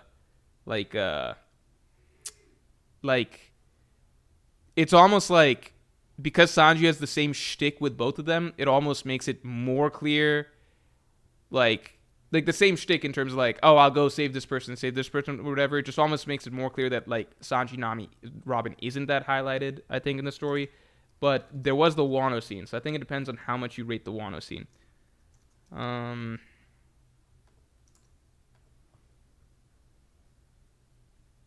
Yeah, that's a tough one for me. Because there's less throughout the rest of the story, but there's the Wano scene. I don't know how you rate the Wano scene. Yeah, B seems about right.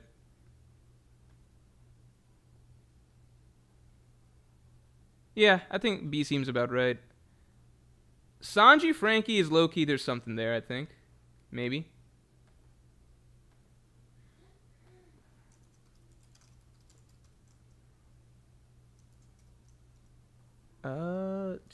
Is there something there with Sanji Frankie? I don't know. I mean, they were good in Water 7. I don't know. That's a hard one. You guys think on Sanji Frankie?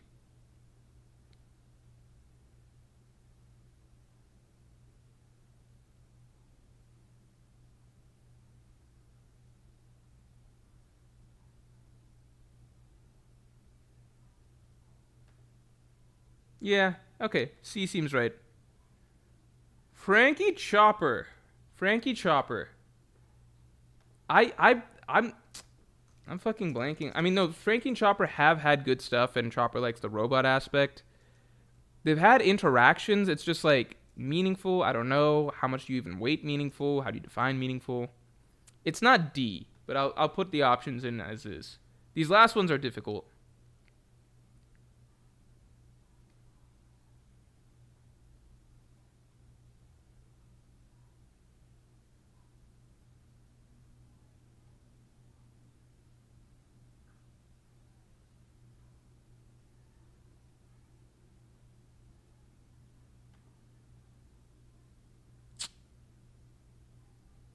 All right, looks like it's rounding up to like B-ish or C. Okay, we're going to do it again with only B and C as the options.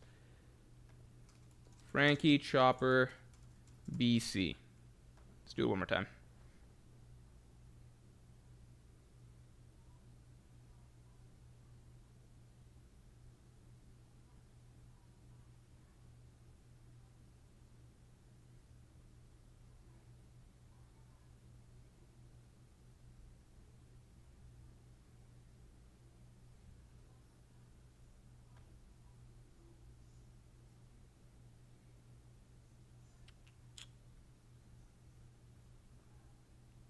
Okay, I'm going with C. It's interesting how the results change a lot when I'm between if I'm giving 4 options or like 2 options, because when I gave A, B, C, D, it was kind of split 50-50, like 50% said A and B, 50% said C and D. But then when I condensed it to B versus C, then C won by like 2/3. So it's just interesting how like people, I don't know, like how people's views or perspectives change when the number of options narrow, even though like logically you should expect if 50% of people total vote either A or B and 50% of people total vote either C or D, then if you condense those 2 options, it should still be about 50-50, but it shifts in people's minds for whatever reason. Sanji Nami, I feel like is that an S? Does that crack S? It's pretty common in the story, but usually for gags. But I think that still should be fit. There are some significant scenes. I think it's just either S or A. And then there's I'd say Whole Cake and Enies Lobby were both good for these two.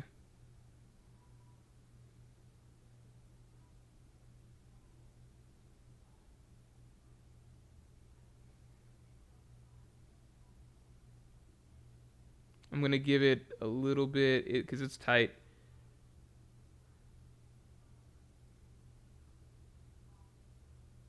It's tight. I'll let the votes stack up.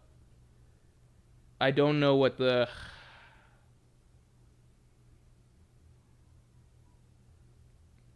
I'll let it go till people stop voting because it's just swapping back and forth. I'll let it go till I stop seeing votes basically, so I'll give it a little bit. Sanji Nami, I feel like it's not right for me even to commentate because I'll leave it to the people.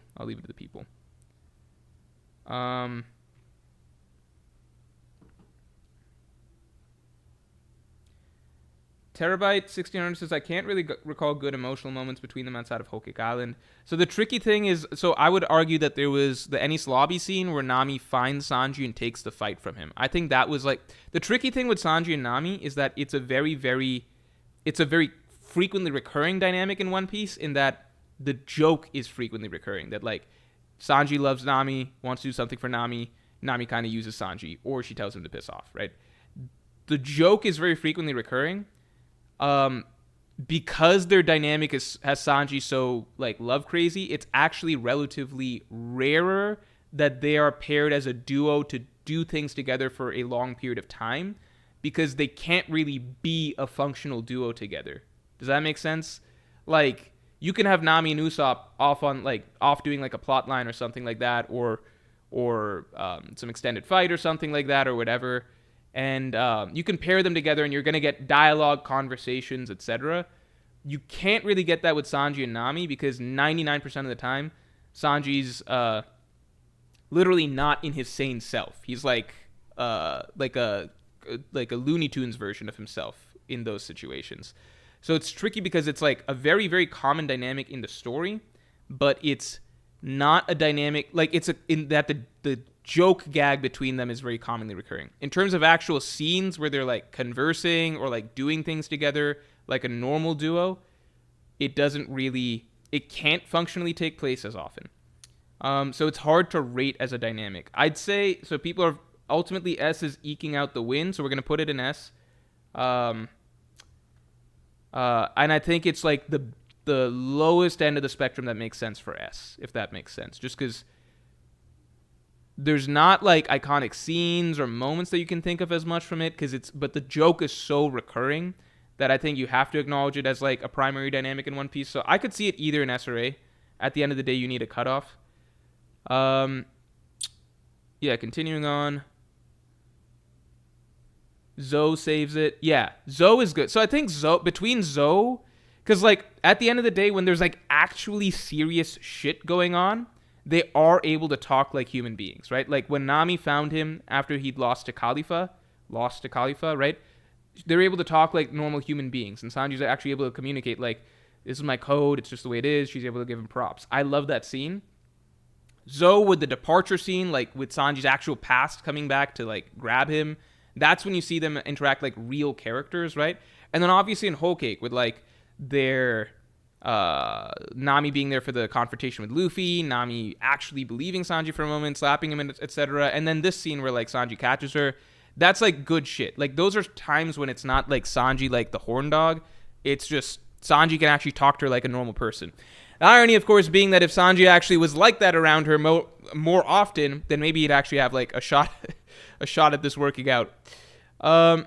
Chopper and Brook, I like this dynamic quite a bit. It's a funny one. They're just a silly influence on one another. You have a lot of little scenes. It's a, I think, often forgotten one, but you have a lot of little scenes between Chopper and Brook, between Saboti when they're like both chilling, waiting for Kami. Wano with like Chopper and Brook guarding the ship before Perospero gets to them, and being turned into candy. I feel like it comes up a little bit more frequently. Like Whole Cake, you also had scenes that I was just referencing Whole Cake. Maybe it's not as frequent as I thought. Maybe it feels more frequent than I thought. Maybe I'm not. I'll give it to you guys. What do you guys think? I'll say B or C. I don't think it's a D. It's not a D. There's more. There's scenes with them. There's good scenes. I think, like for example, it's stronger than Chopper Frankie. I'm pretty sure. I think there's more Chopper Brook, but that doesn't mean it's a whole other tier. I think it's C. Because this tier actually has like it's not as strong as Luffy Chopper, right? It's not in the same tier as these other things. It's not as strong as Sanji Robin. It's not as strong as Zoro Usopp. Yeah, it's here. Chopper Jinbei, I don't really remember shit really happening. I'd put it in D, but I guess they interact in Whole Cake somewhat.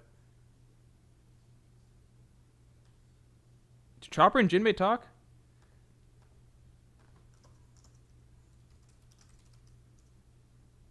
Chopper and Jinbei is either D or E, right?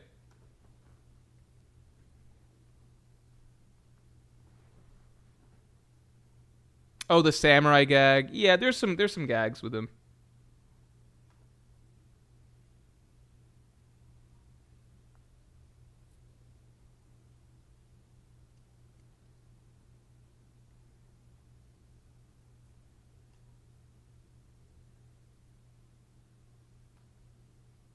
All right. So we're putting it in E. All right. Luffy Robin. I think this one's going to be tricky because it's just very difficult. Let me think through it and then I'll give it to you guys. It's just not a common dynamic. Like when you put those two characters together, like with all these characters, they interact frequently or you put them together and it's just like you kind of know instinctively what it is. I would say it's B. It's not S. It doesn't really, like, even if, like, the reality is that, like, outside of Alabasta where, like, Robin and Luffy, like, first saved each other, right? Everything leading up to Enies Lobby really didn't have almost any Luffy-Robin interaction. Enies Lobby, Luffy saved her, and that was almost what made it so powerful that, like, for any member of his crew, Luffy would go to those lengths, even the one that he's interacted with the least. And then beyond that, there's not much Luffy-Robin. It's kind of like when you put them together, they're not put together that frequently. Definitely not as a duo, they're not put together that frequently. And there's no particular dynamic that comes with the two of them. I think it's a B. There's just not that much there. There's, like, not that much there. Like, I think Luffy and Chopper, if you guys think that's crazy, I think Zoro and Usopp have way, way, way more of a dynamic, like an actually fleshed out dynamic that takes place throughout the story than Luffy and Robin. And I think Luffy and Chopper have tell me what has more going for it? Luffy and Chopper or Luffy and Robin? Like, what's more frequent? Luffy and Chopper is a much more common dynamic than Luffy and Robin. There's not that many Luffy-Robin scenes. The Luffy Bin says she understands him and his simplicity, like the Marco thing, but those are very, very few and far between scenes. It is very, very rare, genuinely, that you have these two characters actually like interact in any sort of meaningful way or be paired together in any meaningful way.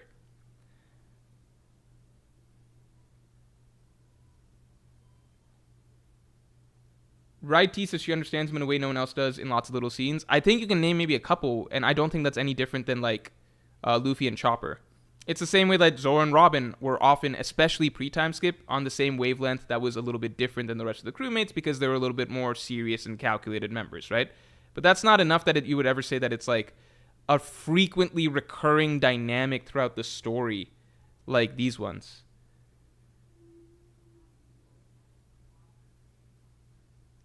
Dorsch says Punk Hazard. Yeah, so for example, Punk Hazard, there's no more interactions really between Luffy and Robin than than Zoro and Robin.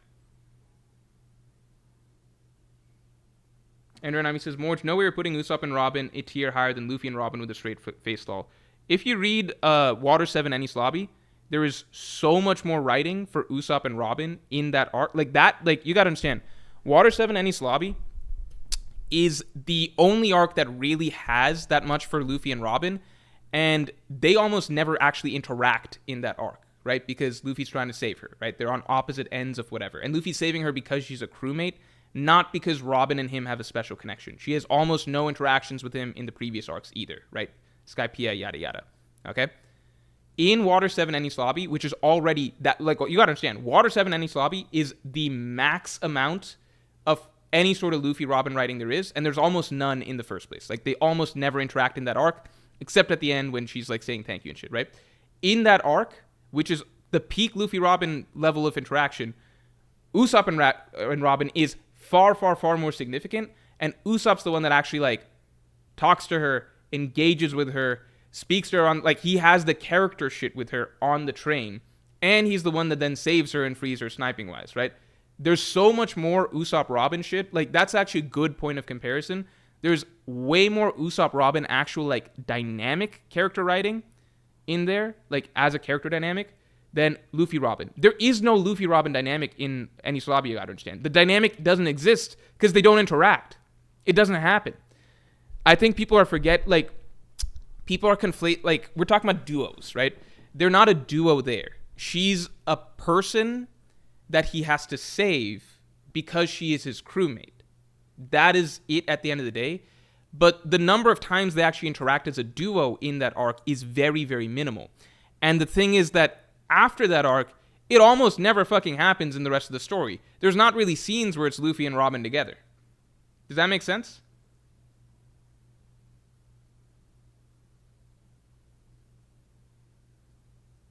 And then you add in the actual Usopp Robin shit in Dressrosa. Yeah, like, you're trying to say that, well, Robin understood Luffy once about that Marco thing. That's cool. But this is like an A-tier dynamic where, like, you have all of Water 7 Enies Lobby, right? And then you have, like, all of Dressrosa with these two together. Like, those are actual, like, Luffy and Robin are almost never, like, name me some scene. Like, you're trying to find pieces of, like, a thing that Robin said to Luffy at one point or another in the story. All the Strats fucking say things to Luffy at certain points in the story. That doesn't fucking mean that this is like a A-tier dynamic. It would really, really lower it. Declan Murphy says make a poll. Okay, but I would pull sway on this poll because I know how viewers are going to vote. And they're going to vote just because in their head it's like, but Enies Lobby. Enies Lobby wasn't about Luffy and Robin as a duo at any point. It was about Frankie and Robin. Like, it featured Frankie and Robin as a duo heavily. Usopp and Robin as a duo heavily. It was never about Luffy and Robin as a duo. Robin was essentially symbolic of the fact that Luffy would go to the ends of the earth for any crewmate, but there's no dynamic that develops between the two of them over that arc. So I can throw you guys the poll, but you guys are not actually voting for like a top duo, right? There's no fucking duo scenes between Luffy and Robin in the story. So I can throw you guys the poll, but I know how you guys are going to vote, and it's not in a way that makes any fucking sense. If you genuinely compare in terms of like interaction and characters as a duo, it doesn't crack this tier.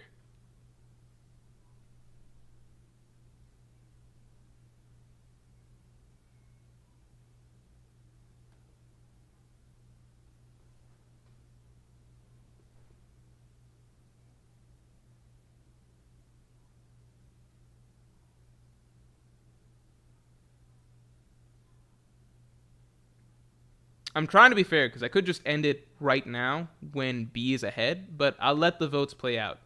But I want you guys to genuinely think about, what is this duo? When does this duo feature? Like, when is that a thing in the story? Because I can think of way more times that these duos feature. I think there's a bit of a gap. I think some of these, like, I think that there should be a tier below that some of these should go in. But Luffy and Robin is definitely not a full tier above any of these other duos. Like, again, I could tell you what, like, a Zoro Usopp... I could point to you plenty of Zoro Usopp plot lines, little arcs, interactions, stuff like that. I could point to you plenty of Zoro and Robin stuff. Like, when you pair those two characters together, you know what type of dynamic you're getting. When you pair Luffy and Robin together, there's no dynamic because Oda never does it in the story. I don't think that that's, like, a natural dynamic for him to do. I don't think they've ever been a duo together in any significant shape or form, because they're just almost two radically different characters that, like, if I were to actually, like, explain a little bit why Oda likely likes it and doesn't like it in some ways, or, like, why Oda likes certain dynamics and to play with and not others in some ways, with Luffy and Robin, Luffy is on the total end of the spectrum in terms of, like, intelligence, perspective, the way he thinks, etc., than Robin, right? Totally opposite ends of the spectrum, right? Robin's very intellectual, very wise, mature. Luffy's spontaneous, stupid, idiotic, impulsive, right? Totally opposite ends of the spectrum. But the tricky thing is that Robin's not a hard personality, in that if you put Luffy and Nami together, right, they're going to want to do things totally different. But Nami's going to be like, there's like sparks that fly there in terms of, like, Luffy's going to be yelling about doing something and Nami's going to be getting angry at him. Like, there's pushback, there's dynamics, there's, like, a scene, like, natural dialogue that develops there. Robin is softer. Robin is a lot softer. So it's essentially like putting a very intelligent woman in a room with a literal monkey. There's not really, like, an intelligent and soft-hearted woman in a room with a literal monkey, right? There's not really much, like, what's the dialogue exactly going to be like? Is there comedy? Not so much comedy, because she's not going to, like, explode at Luffy or anything like that. Is Luffy just going to, like, but she's also not going to be just dragged along with whatever Luffy does. So there's not really, I think that's a reason that we don't see this as a frequent dynamic, as opposed to something like a Luffy Nami, things like that. Does that make sense? Just straight up writing wise, there's not as much of a dynamic to write here, because what would the scene even look like if it's just these two characters?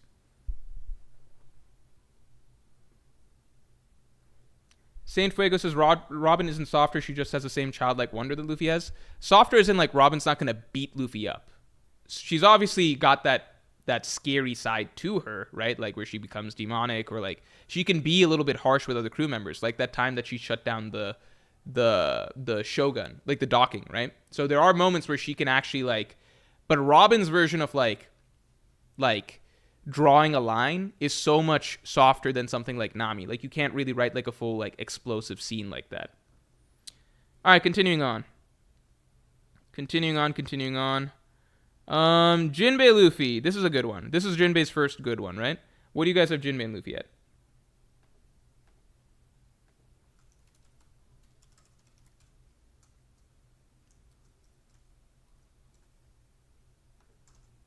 It's A, B, or C. I don't think it's a D, but it's definitely not S. Declan Murphy says Nami beating up Luffy isn't what makes it an interesting dynamic. I agree, but there is room for arguing. Like, a simple example, you can see them talk in Whole Cake, right? They're arguing, they're debating, etc. They're sharp. They both have, like, type A personalities in a way. Jinbei Luffy A? Alright, sounds good. Luffy Frankie. Luffy Frankie's not bad. It's not bad, it's just not, there's not that much. It's not S. It's not even close to S. It's not even remotely close to S. It's not even remotely close to S. It's a solid A, though. It's a solid A. Kosh Panda says he saved Luffy's life when he was at his lowest. Yeah, that's good. But Jinbei's also not even, like, if you were to count just straight chapters, right? He's got a long tenure to get through, to get anywhere remotely close to any of these characters, who have also, by the way, saved Luffy's life countless times, right? Countless times.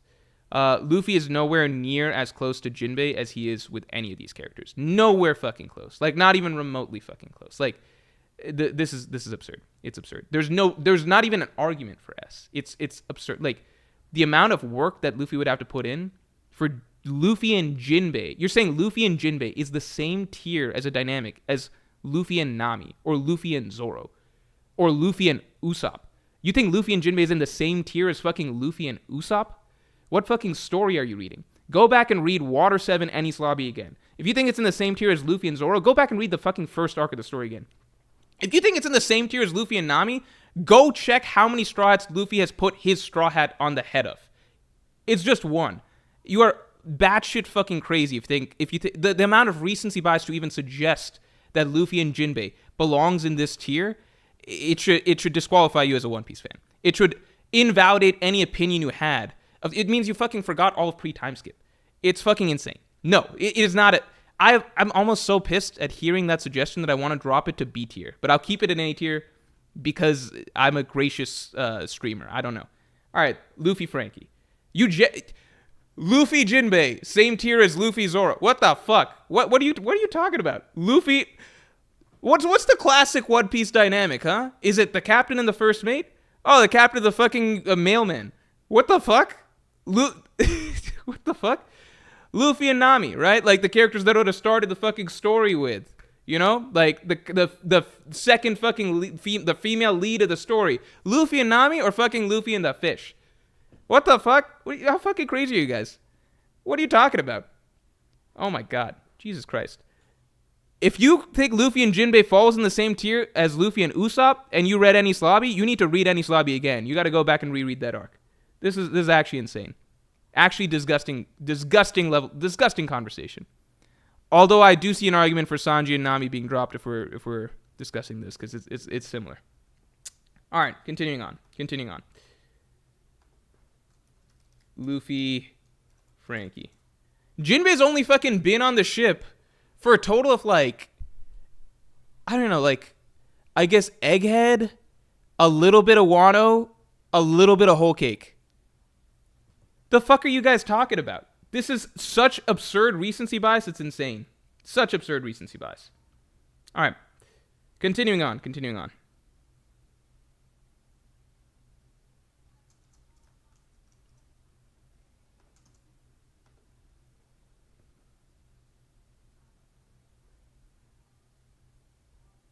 Luffy Frankie might be D. I didn't think about that possibility. I don't know if there's that much Luffy Frankie. People are voting B, kinda. Let me do just between B and C.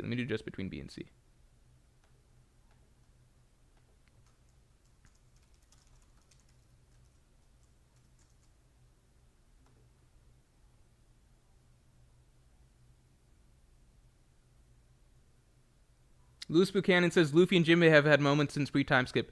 Yeah, we're not asking. I didn't ask did they have moments. We're talking about S tier. Like, these are the golden dynamics of the whole story. Like, arc after arc after arc. This is prevalent, recurring, classic dynamics that Oda always goes back to that make both characters in the duo shine. You have significant character writing moments for all of these duos that happen recurringly throughout the entire story. That's the type of shit that we're talking about, big boy shit here. Right? Not just like Luffy and Jinbei had Marineford and then nothing else really has mattered between them ever since, right? That puts you in A tier. All right, Luffy Frankie, it's tight. Andre Nola says Luffy was going to trust Frankie with Ace's fruit. That's not crazy. I feel like Luffy would have said that to literally any straw hat that was standing there. It kind of just shows to go that Luffy... I think people miss the point sometimes. Luffy loves all of his straw hats like family. It's similar to the fact that, like, Luffy was ready to go to war with the world for Robin, right? So a lot of people are saying that means that Luffy Robin should be in S tier. No, that was symbolic of the fact that Luffy would go to war with the world for any of his straw hats. It's not like it was because it was Robin. It could have been fucking Chopper. It could have been Nami. It could have been Sanji. It could have been Zoro. He would have gone to war for any of them, right? Luffy telling Frankie, you want Ace's fruit, because Frankie happened to be standing there, doesn't mean that Luffy's going through his Rolodex and being like, which Straw Hat deserves the fruit the most? I love Frankie so much. Frankie, he's the one that needs Ace's fruit. It's just Luffy. All of the Straw Hats are his brothers. All of them are his family. Shit, this is that fucking 50-50. All right, I'll let you guys have a... No, I'll be the tiebreak. You guys can't be trusted at this point. The Luffy Jinbei S tier suggestion just really rattled my faith in y'all.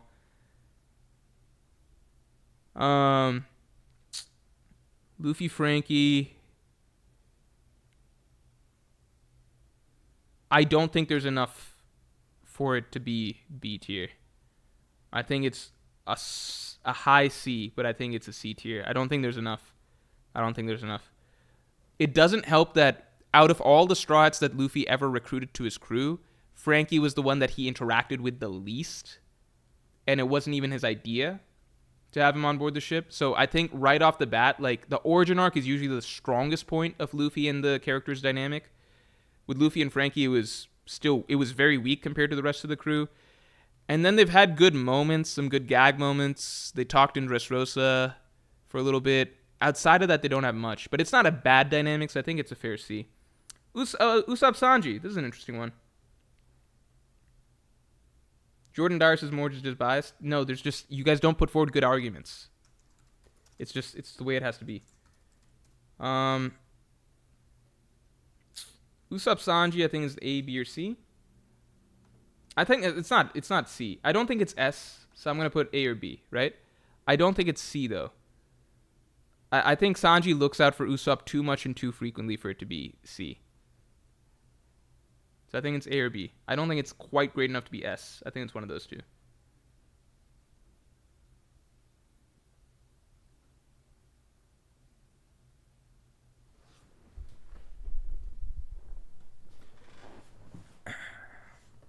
Radko says Sanji, Nami, and S nullifies your arguments, though. It is... I think Sanji Nami is, like, an iconic art... Like, I let you guys vote on that, if you guys remember. So I let you guys have the vote on that. I didn't really... If you recall, I just let it play out. So I don't know if I would have ultimately put an S on my own. It's tricky because it's in, like, the gray area. Like, these are the most iconic dynamics in One Piece at the end of the day. I think I would acknowledge that Sanji and Nami is, like that gag is a cornerstone of One Piece, no matter how you spin it. It's almost like, you could argue it's like a key part of Sanji's own character in that, like, for whatever reason, Oda's slowly over time written him to be more and more of, like, this comical horn dog figure, and Nami's, like, the number one trigger for this side of Sanji to come out. So, like, it's Oda's go-to, like, do something with Sanji, make him gush over Nami, right? Like, it's just something that's come up over and over. The argument that Luffy and Jinbei is somehow an iconic dynamic in One Piece is so fucking insane. It's literally just based off of one arc. It's just based off of one arc and very little else. And there's so little of this dynamic in the story, it's kind of insane. Usopp Sanji. This is a tight one. I think I'll give it to the people who are saying it should be an A. I don't know if it's A. It's just tricky. It's tricky. I think that I personally feel like there maybe should be another tier. I'll put it in A. I'll put it in A because people are saying A. I'll put it in A. Frankie Robin. I think Frankie Robin has a solid... It's Frankie Robin should be A. Frankie Robin should be A. I think Frankie Robin almost has an argument for S based off of the back of Water 7 and Islabi. You could argue it hasn't been prevalent enough since then.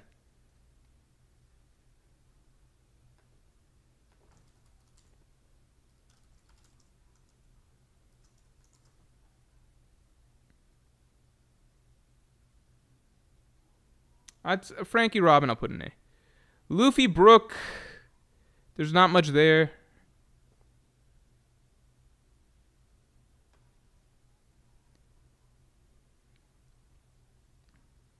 I think almost no meaningful interactions ever. I guess Thriller Bark kind of had something.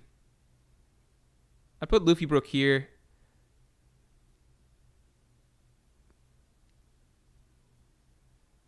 And then Nami Zoro, that's a tricky one. I think that's a hard A. I think that's an A. I don't think it's quite S. Right? Nami Zoro A or S? I think it's an A, right? Declan Murphy, thanks for the 2. It's about quality, not how common it is. Quality, not how common it is. What? I would agree that quality matters, right? I would agree that quality matters, but it's not just one or the other, right? Like a single good scene or good arc for two. It's the same reason that like Luffy Sanji is not at like. If you look at S, right? All of these produce great storylines, arcs, scenes, moments throughout the story, and they are frequently very recurring and genuinely really, really important to both characters in the duo, right? So it's a lot going for it, right? S is like tippy top, right? A, you have drop offs in some place. Like either it's very recurring, but there's not as many quality things, or there's some significant quality things, but it's not that prevalent, right? S is basically like many would say Luffy and Zoro or Zoro and Sanji, like these are like defining dynamics, like straight up, like some of the most important dynamics in the story straight up, like Luffy Nami, Luffy Usopp. Like these are story dynamics that are just so integral to the core writing of One Piece and what has shaped so much of the story so far, and just who the characters are so far, right? This and like done it for an extended period of time, right? This tier is not quite that, basically, and that's just basically what it is. Like, is that as it goes down? It's not like did they have a quality scene here at any point in the story? Likely, like at least with Luffy, with every single Straw Hat, he's had a quality scene at some point or another, right? With a lot of the older Straw Hats, they've likely had some quality scenes with every other member of the crew at some point or the other. Of course, some are exceptions. But you got to understand what S tier represents here, which is a lot higher.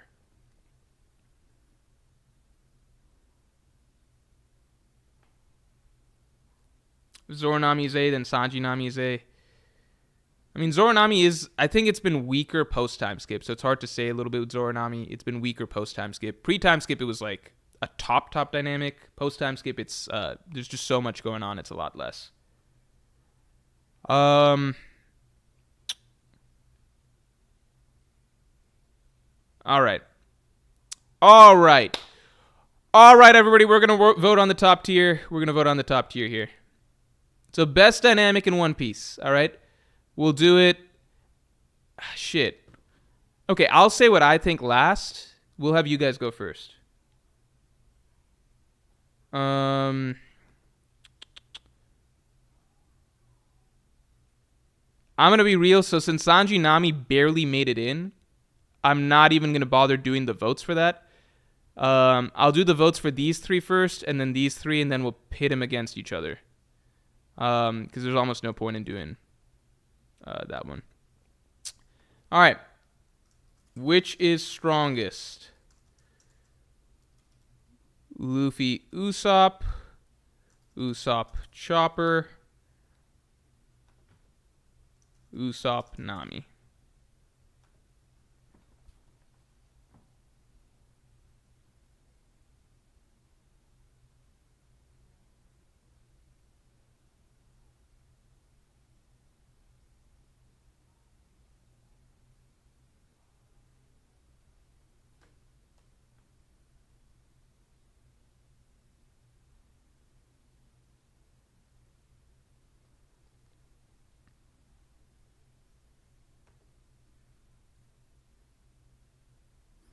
I would agree, Luffy Usopp. Okay, so we got Luffy Usopp. Okay, then we got a trio here. This is a hard one. Wait, I'm just gonna do the four. I'll just do all four, right? I'll just do all four. Best duo in One Piece.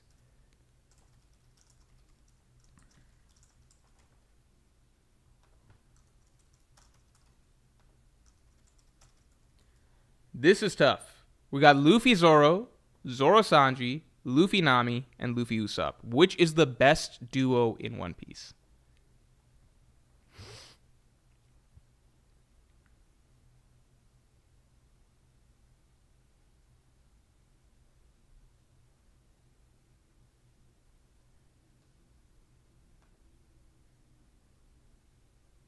Oh, poor Luffy Usopp. All right, I'm gonna run it again. This time with Luffy Zoro versus Zoro Sanji.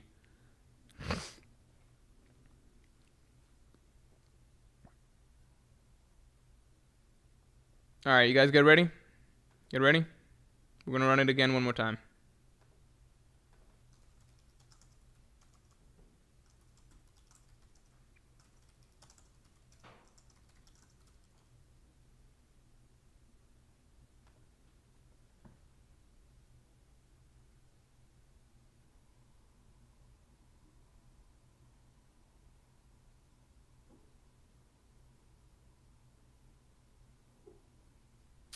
This is tight.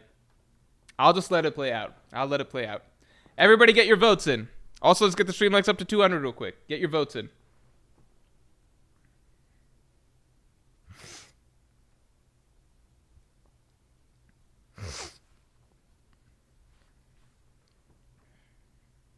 All right. Once I see the votes, okay, I think the votes have stopped coming in. Oh, no, they're still going. Once I see the vote counter stop going up, I'll let everyone get a chance. You all think on it. It's at 147, 150. You all vote. I won't even say anything. This is fucking tight. Damn, it's still going up. Okay, we might be done. 165 votes. You all done? 166. Okay, we might be done.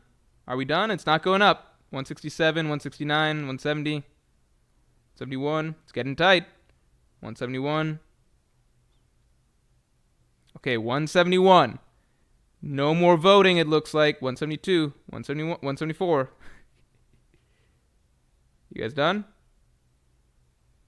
All right, I'm going to go ahead and it's a 175 for a bit. I'm going to go ahead and end poll. 176. All right. Okay. We got Luffy and Zoro first, then Zoro and Sanji. Then essentially, this is basically the following order. Yeah, I mean, this is basically what it stacks out to be across the board. Luffy Zoro, Zoro Sanji, Luffy Nami, Luffy Usopp, Usopp Nami, Usopp Chopper, Sanji Nami. I low-key think Zoro Nami is just as significant a dynamic as Sanji Nami, and I think basically what I would do is I'd probably make like an A+ tier or something, and then I'd put in certain things. Like, if I did an A+ tier, it would be something like, because there's some that don't feel quite right that they're in S or A. I think this goes here. I think this goes here. I think Robin Nami is pretty great. I think this goes here. I honestly think Zoro Nami and Nami Sanji are equally iconic dynamics, because this is like more frequent because of the gag, but then this is always more interesting when it happens, like because there's such different characters and it always leads to such pivotal storyline scenarios, like obviously all of East Blue, Whiskey Peak, etc. It's been less prevalent post time skip, so I think that's why it's not in this group. And then these are all just really good dynamics that are frequent. I might put Sanji Chopper. I don't know. This might also be here. This might be here. I think that is there. Yeah. And then if I were to say what I think the top dynamics in the story are, I think I would put Usopp Chopper last just because it is a little less frequent. This might be right. I think I would, right as in like, I think I might straight up do the, if you said most important duos in One Piece, it would be this or this. Zoro Sanji, Luffy Zoro. I prefer the quality of writing that comes from like some really good Luffy Zoro shit. Zoro Sanji is like just more prevalent, I think, throughout the story, and also leads to lots of great scenes and shit like that, but generally gag moments. But there's some really badass and powerful moments for the duo as well. I think Luffy Zoro has even stronger ones. And I think Luffy Zoro has like an additional catch to it in that anytime Oda's doing it, it usually feels very weighty. Like, he doesn't just do it that often, but when he does do it, it feels like there's some weight attached to it mostly. So I think it's got a little extra ring to it, whereas Zoro and Sanji's a bit more standard in terms of like when you see it. Luffy Nami has potential to be number one, but it's just a little too not common enough in the story at this point. Earlier in the story, there was an argument for it. Now, not common enough. Luffy Usopp, I think, again, not common enough nowadays. Usopp Nami and Usopp Chopper, always oldie goldie classics. Oda can always, at any point in the story, doesn't matter when, always can fall back on them, whether it's East Blue or fucking Alabasta or fucking right now in Elbaf or Punk Hazard or like Return to Sabaody. Like, he loves going back to these ones. It's just, it seems like it's very simple and fun for him to write. But I don't think they have the depth of emotions as frequently as some of these other ones do. Yeah, I think this would basically be how I rank the best dynamics in One Piece. If I were to keep going, I would personally put Zoro Nami ahead of Sanji Nami. I think Nami Robin is better than Luffy Sanji. I think Frankie Robin is actually a really good dynamic. It's just not frequent enough. Is it frequent enough? It might be there. It's very hard for me to rate Nami Sanji just because it's a joke 99% of the time. But it's like a staple joke. I don't think I enjoy the joke that much, so I think that's why I'm biased against it, because it's a joke that I just straight up don't enjoy almost ever. So even though I acknowledge it's like a really recurring and frequent and almost constant dynamic in the story, it's one that, you know, if we were to talk about quality, I just don't care for almost at all. And I think it's almost Sanji at his worst, at least nowadays when he's having to play this gag. You know, it's just I feel like the gag's just gotten worse and worse. I think Oda's does some funny stuff with it sometimes. That's why I think I rate this one lower than maybe other people would rate it. This one just doesn't happen much at all outside of like Whole Cake. But I guess this one doesn't either. It's hard. Fishman Island. Obviously, I mean, no, it does happen pretty frequently, because Water 7 Enies Lobby, that's a given, right? But then Thriller Bark was them. Fishman Island was them. Punk Hazard, we even got a little bit of them. That was where you got the famous lap thing. Wano, we didn't get much. We might get something here in Elbaf, but we don't know. It's tricky. I think Frankie Robin is more prevalent than these. Yeah, I don't know. All right.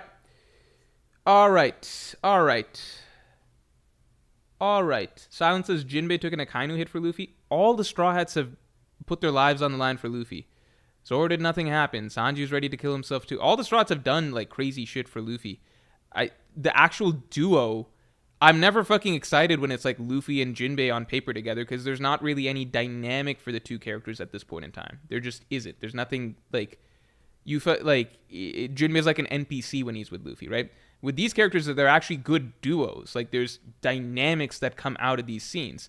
Jinbei was there at a point in the story that Luffy needed somebody there, which is good. But beyond that, there's not much writing that goes on with this character in Luffy, period. Because there's nothing really personality-wise that works here for them, for either character that much that's that significant, as opposed to all of these dynamics that, like, you put, like, Usopp and Nami into any scene, you know what you're getting and you know how well they play off of each other. You put Luffy and Usopp in any scene, you know how well they play off each other. You give Luffy and Nami extended story time, amazing stuff. Zoro Sanji, no need to explain. Luffy Zoro, no need to explain. Usopp Chopper, no need to explain. There's no dynamic here. You guys are clinging on to, like, the fact that he was the only Straw Hat that was available during Marineford, which is great, but it doesn't make it a great duo. Nobody in the fucking like, the amount of BS you guys are spewing right now is so insane, because not once in my entire time of being part of the One Piece fandom have I ever heard somebody say, You know what's a great duo that we always love to see? Luffy and Jinbei. What a classic One Piece duo. The classic One Piece duo of Luffy and Jinbei.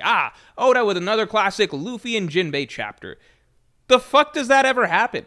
Do you remember when Oda put Luffy, Zoro, and Nami together again a couple chapters ago and people were fucking hyped? They were like, Luffy, Zoro, and Nami, the East Blue trio. We got that shit going again. Why? Because it's a fucking dynamic. You know how hyped people get when like Luffy and Zoro are doing something together in a chapter, or Zoro and Sanji are having a moment together in a chapter?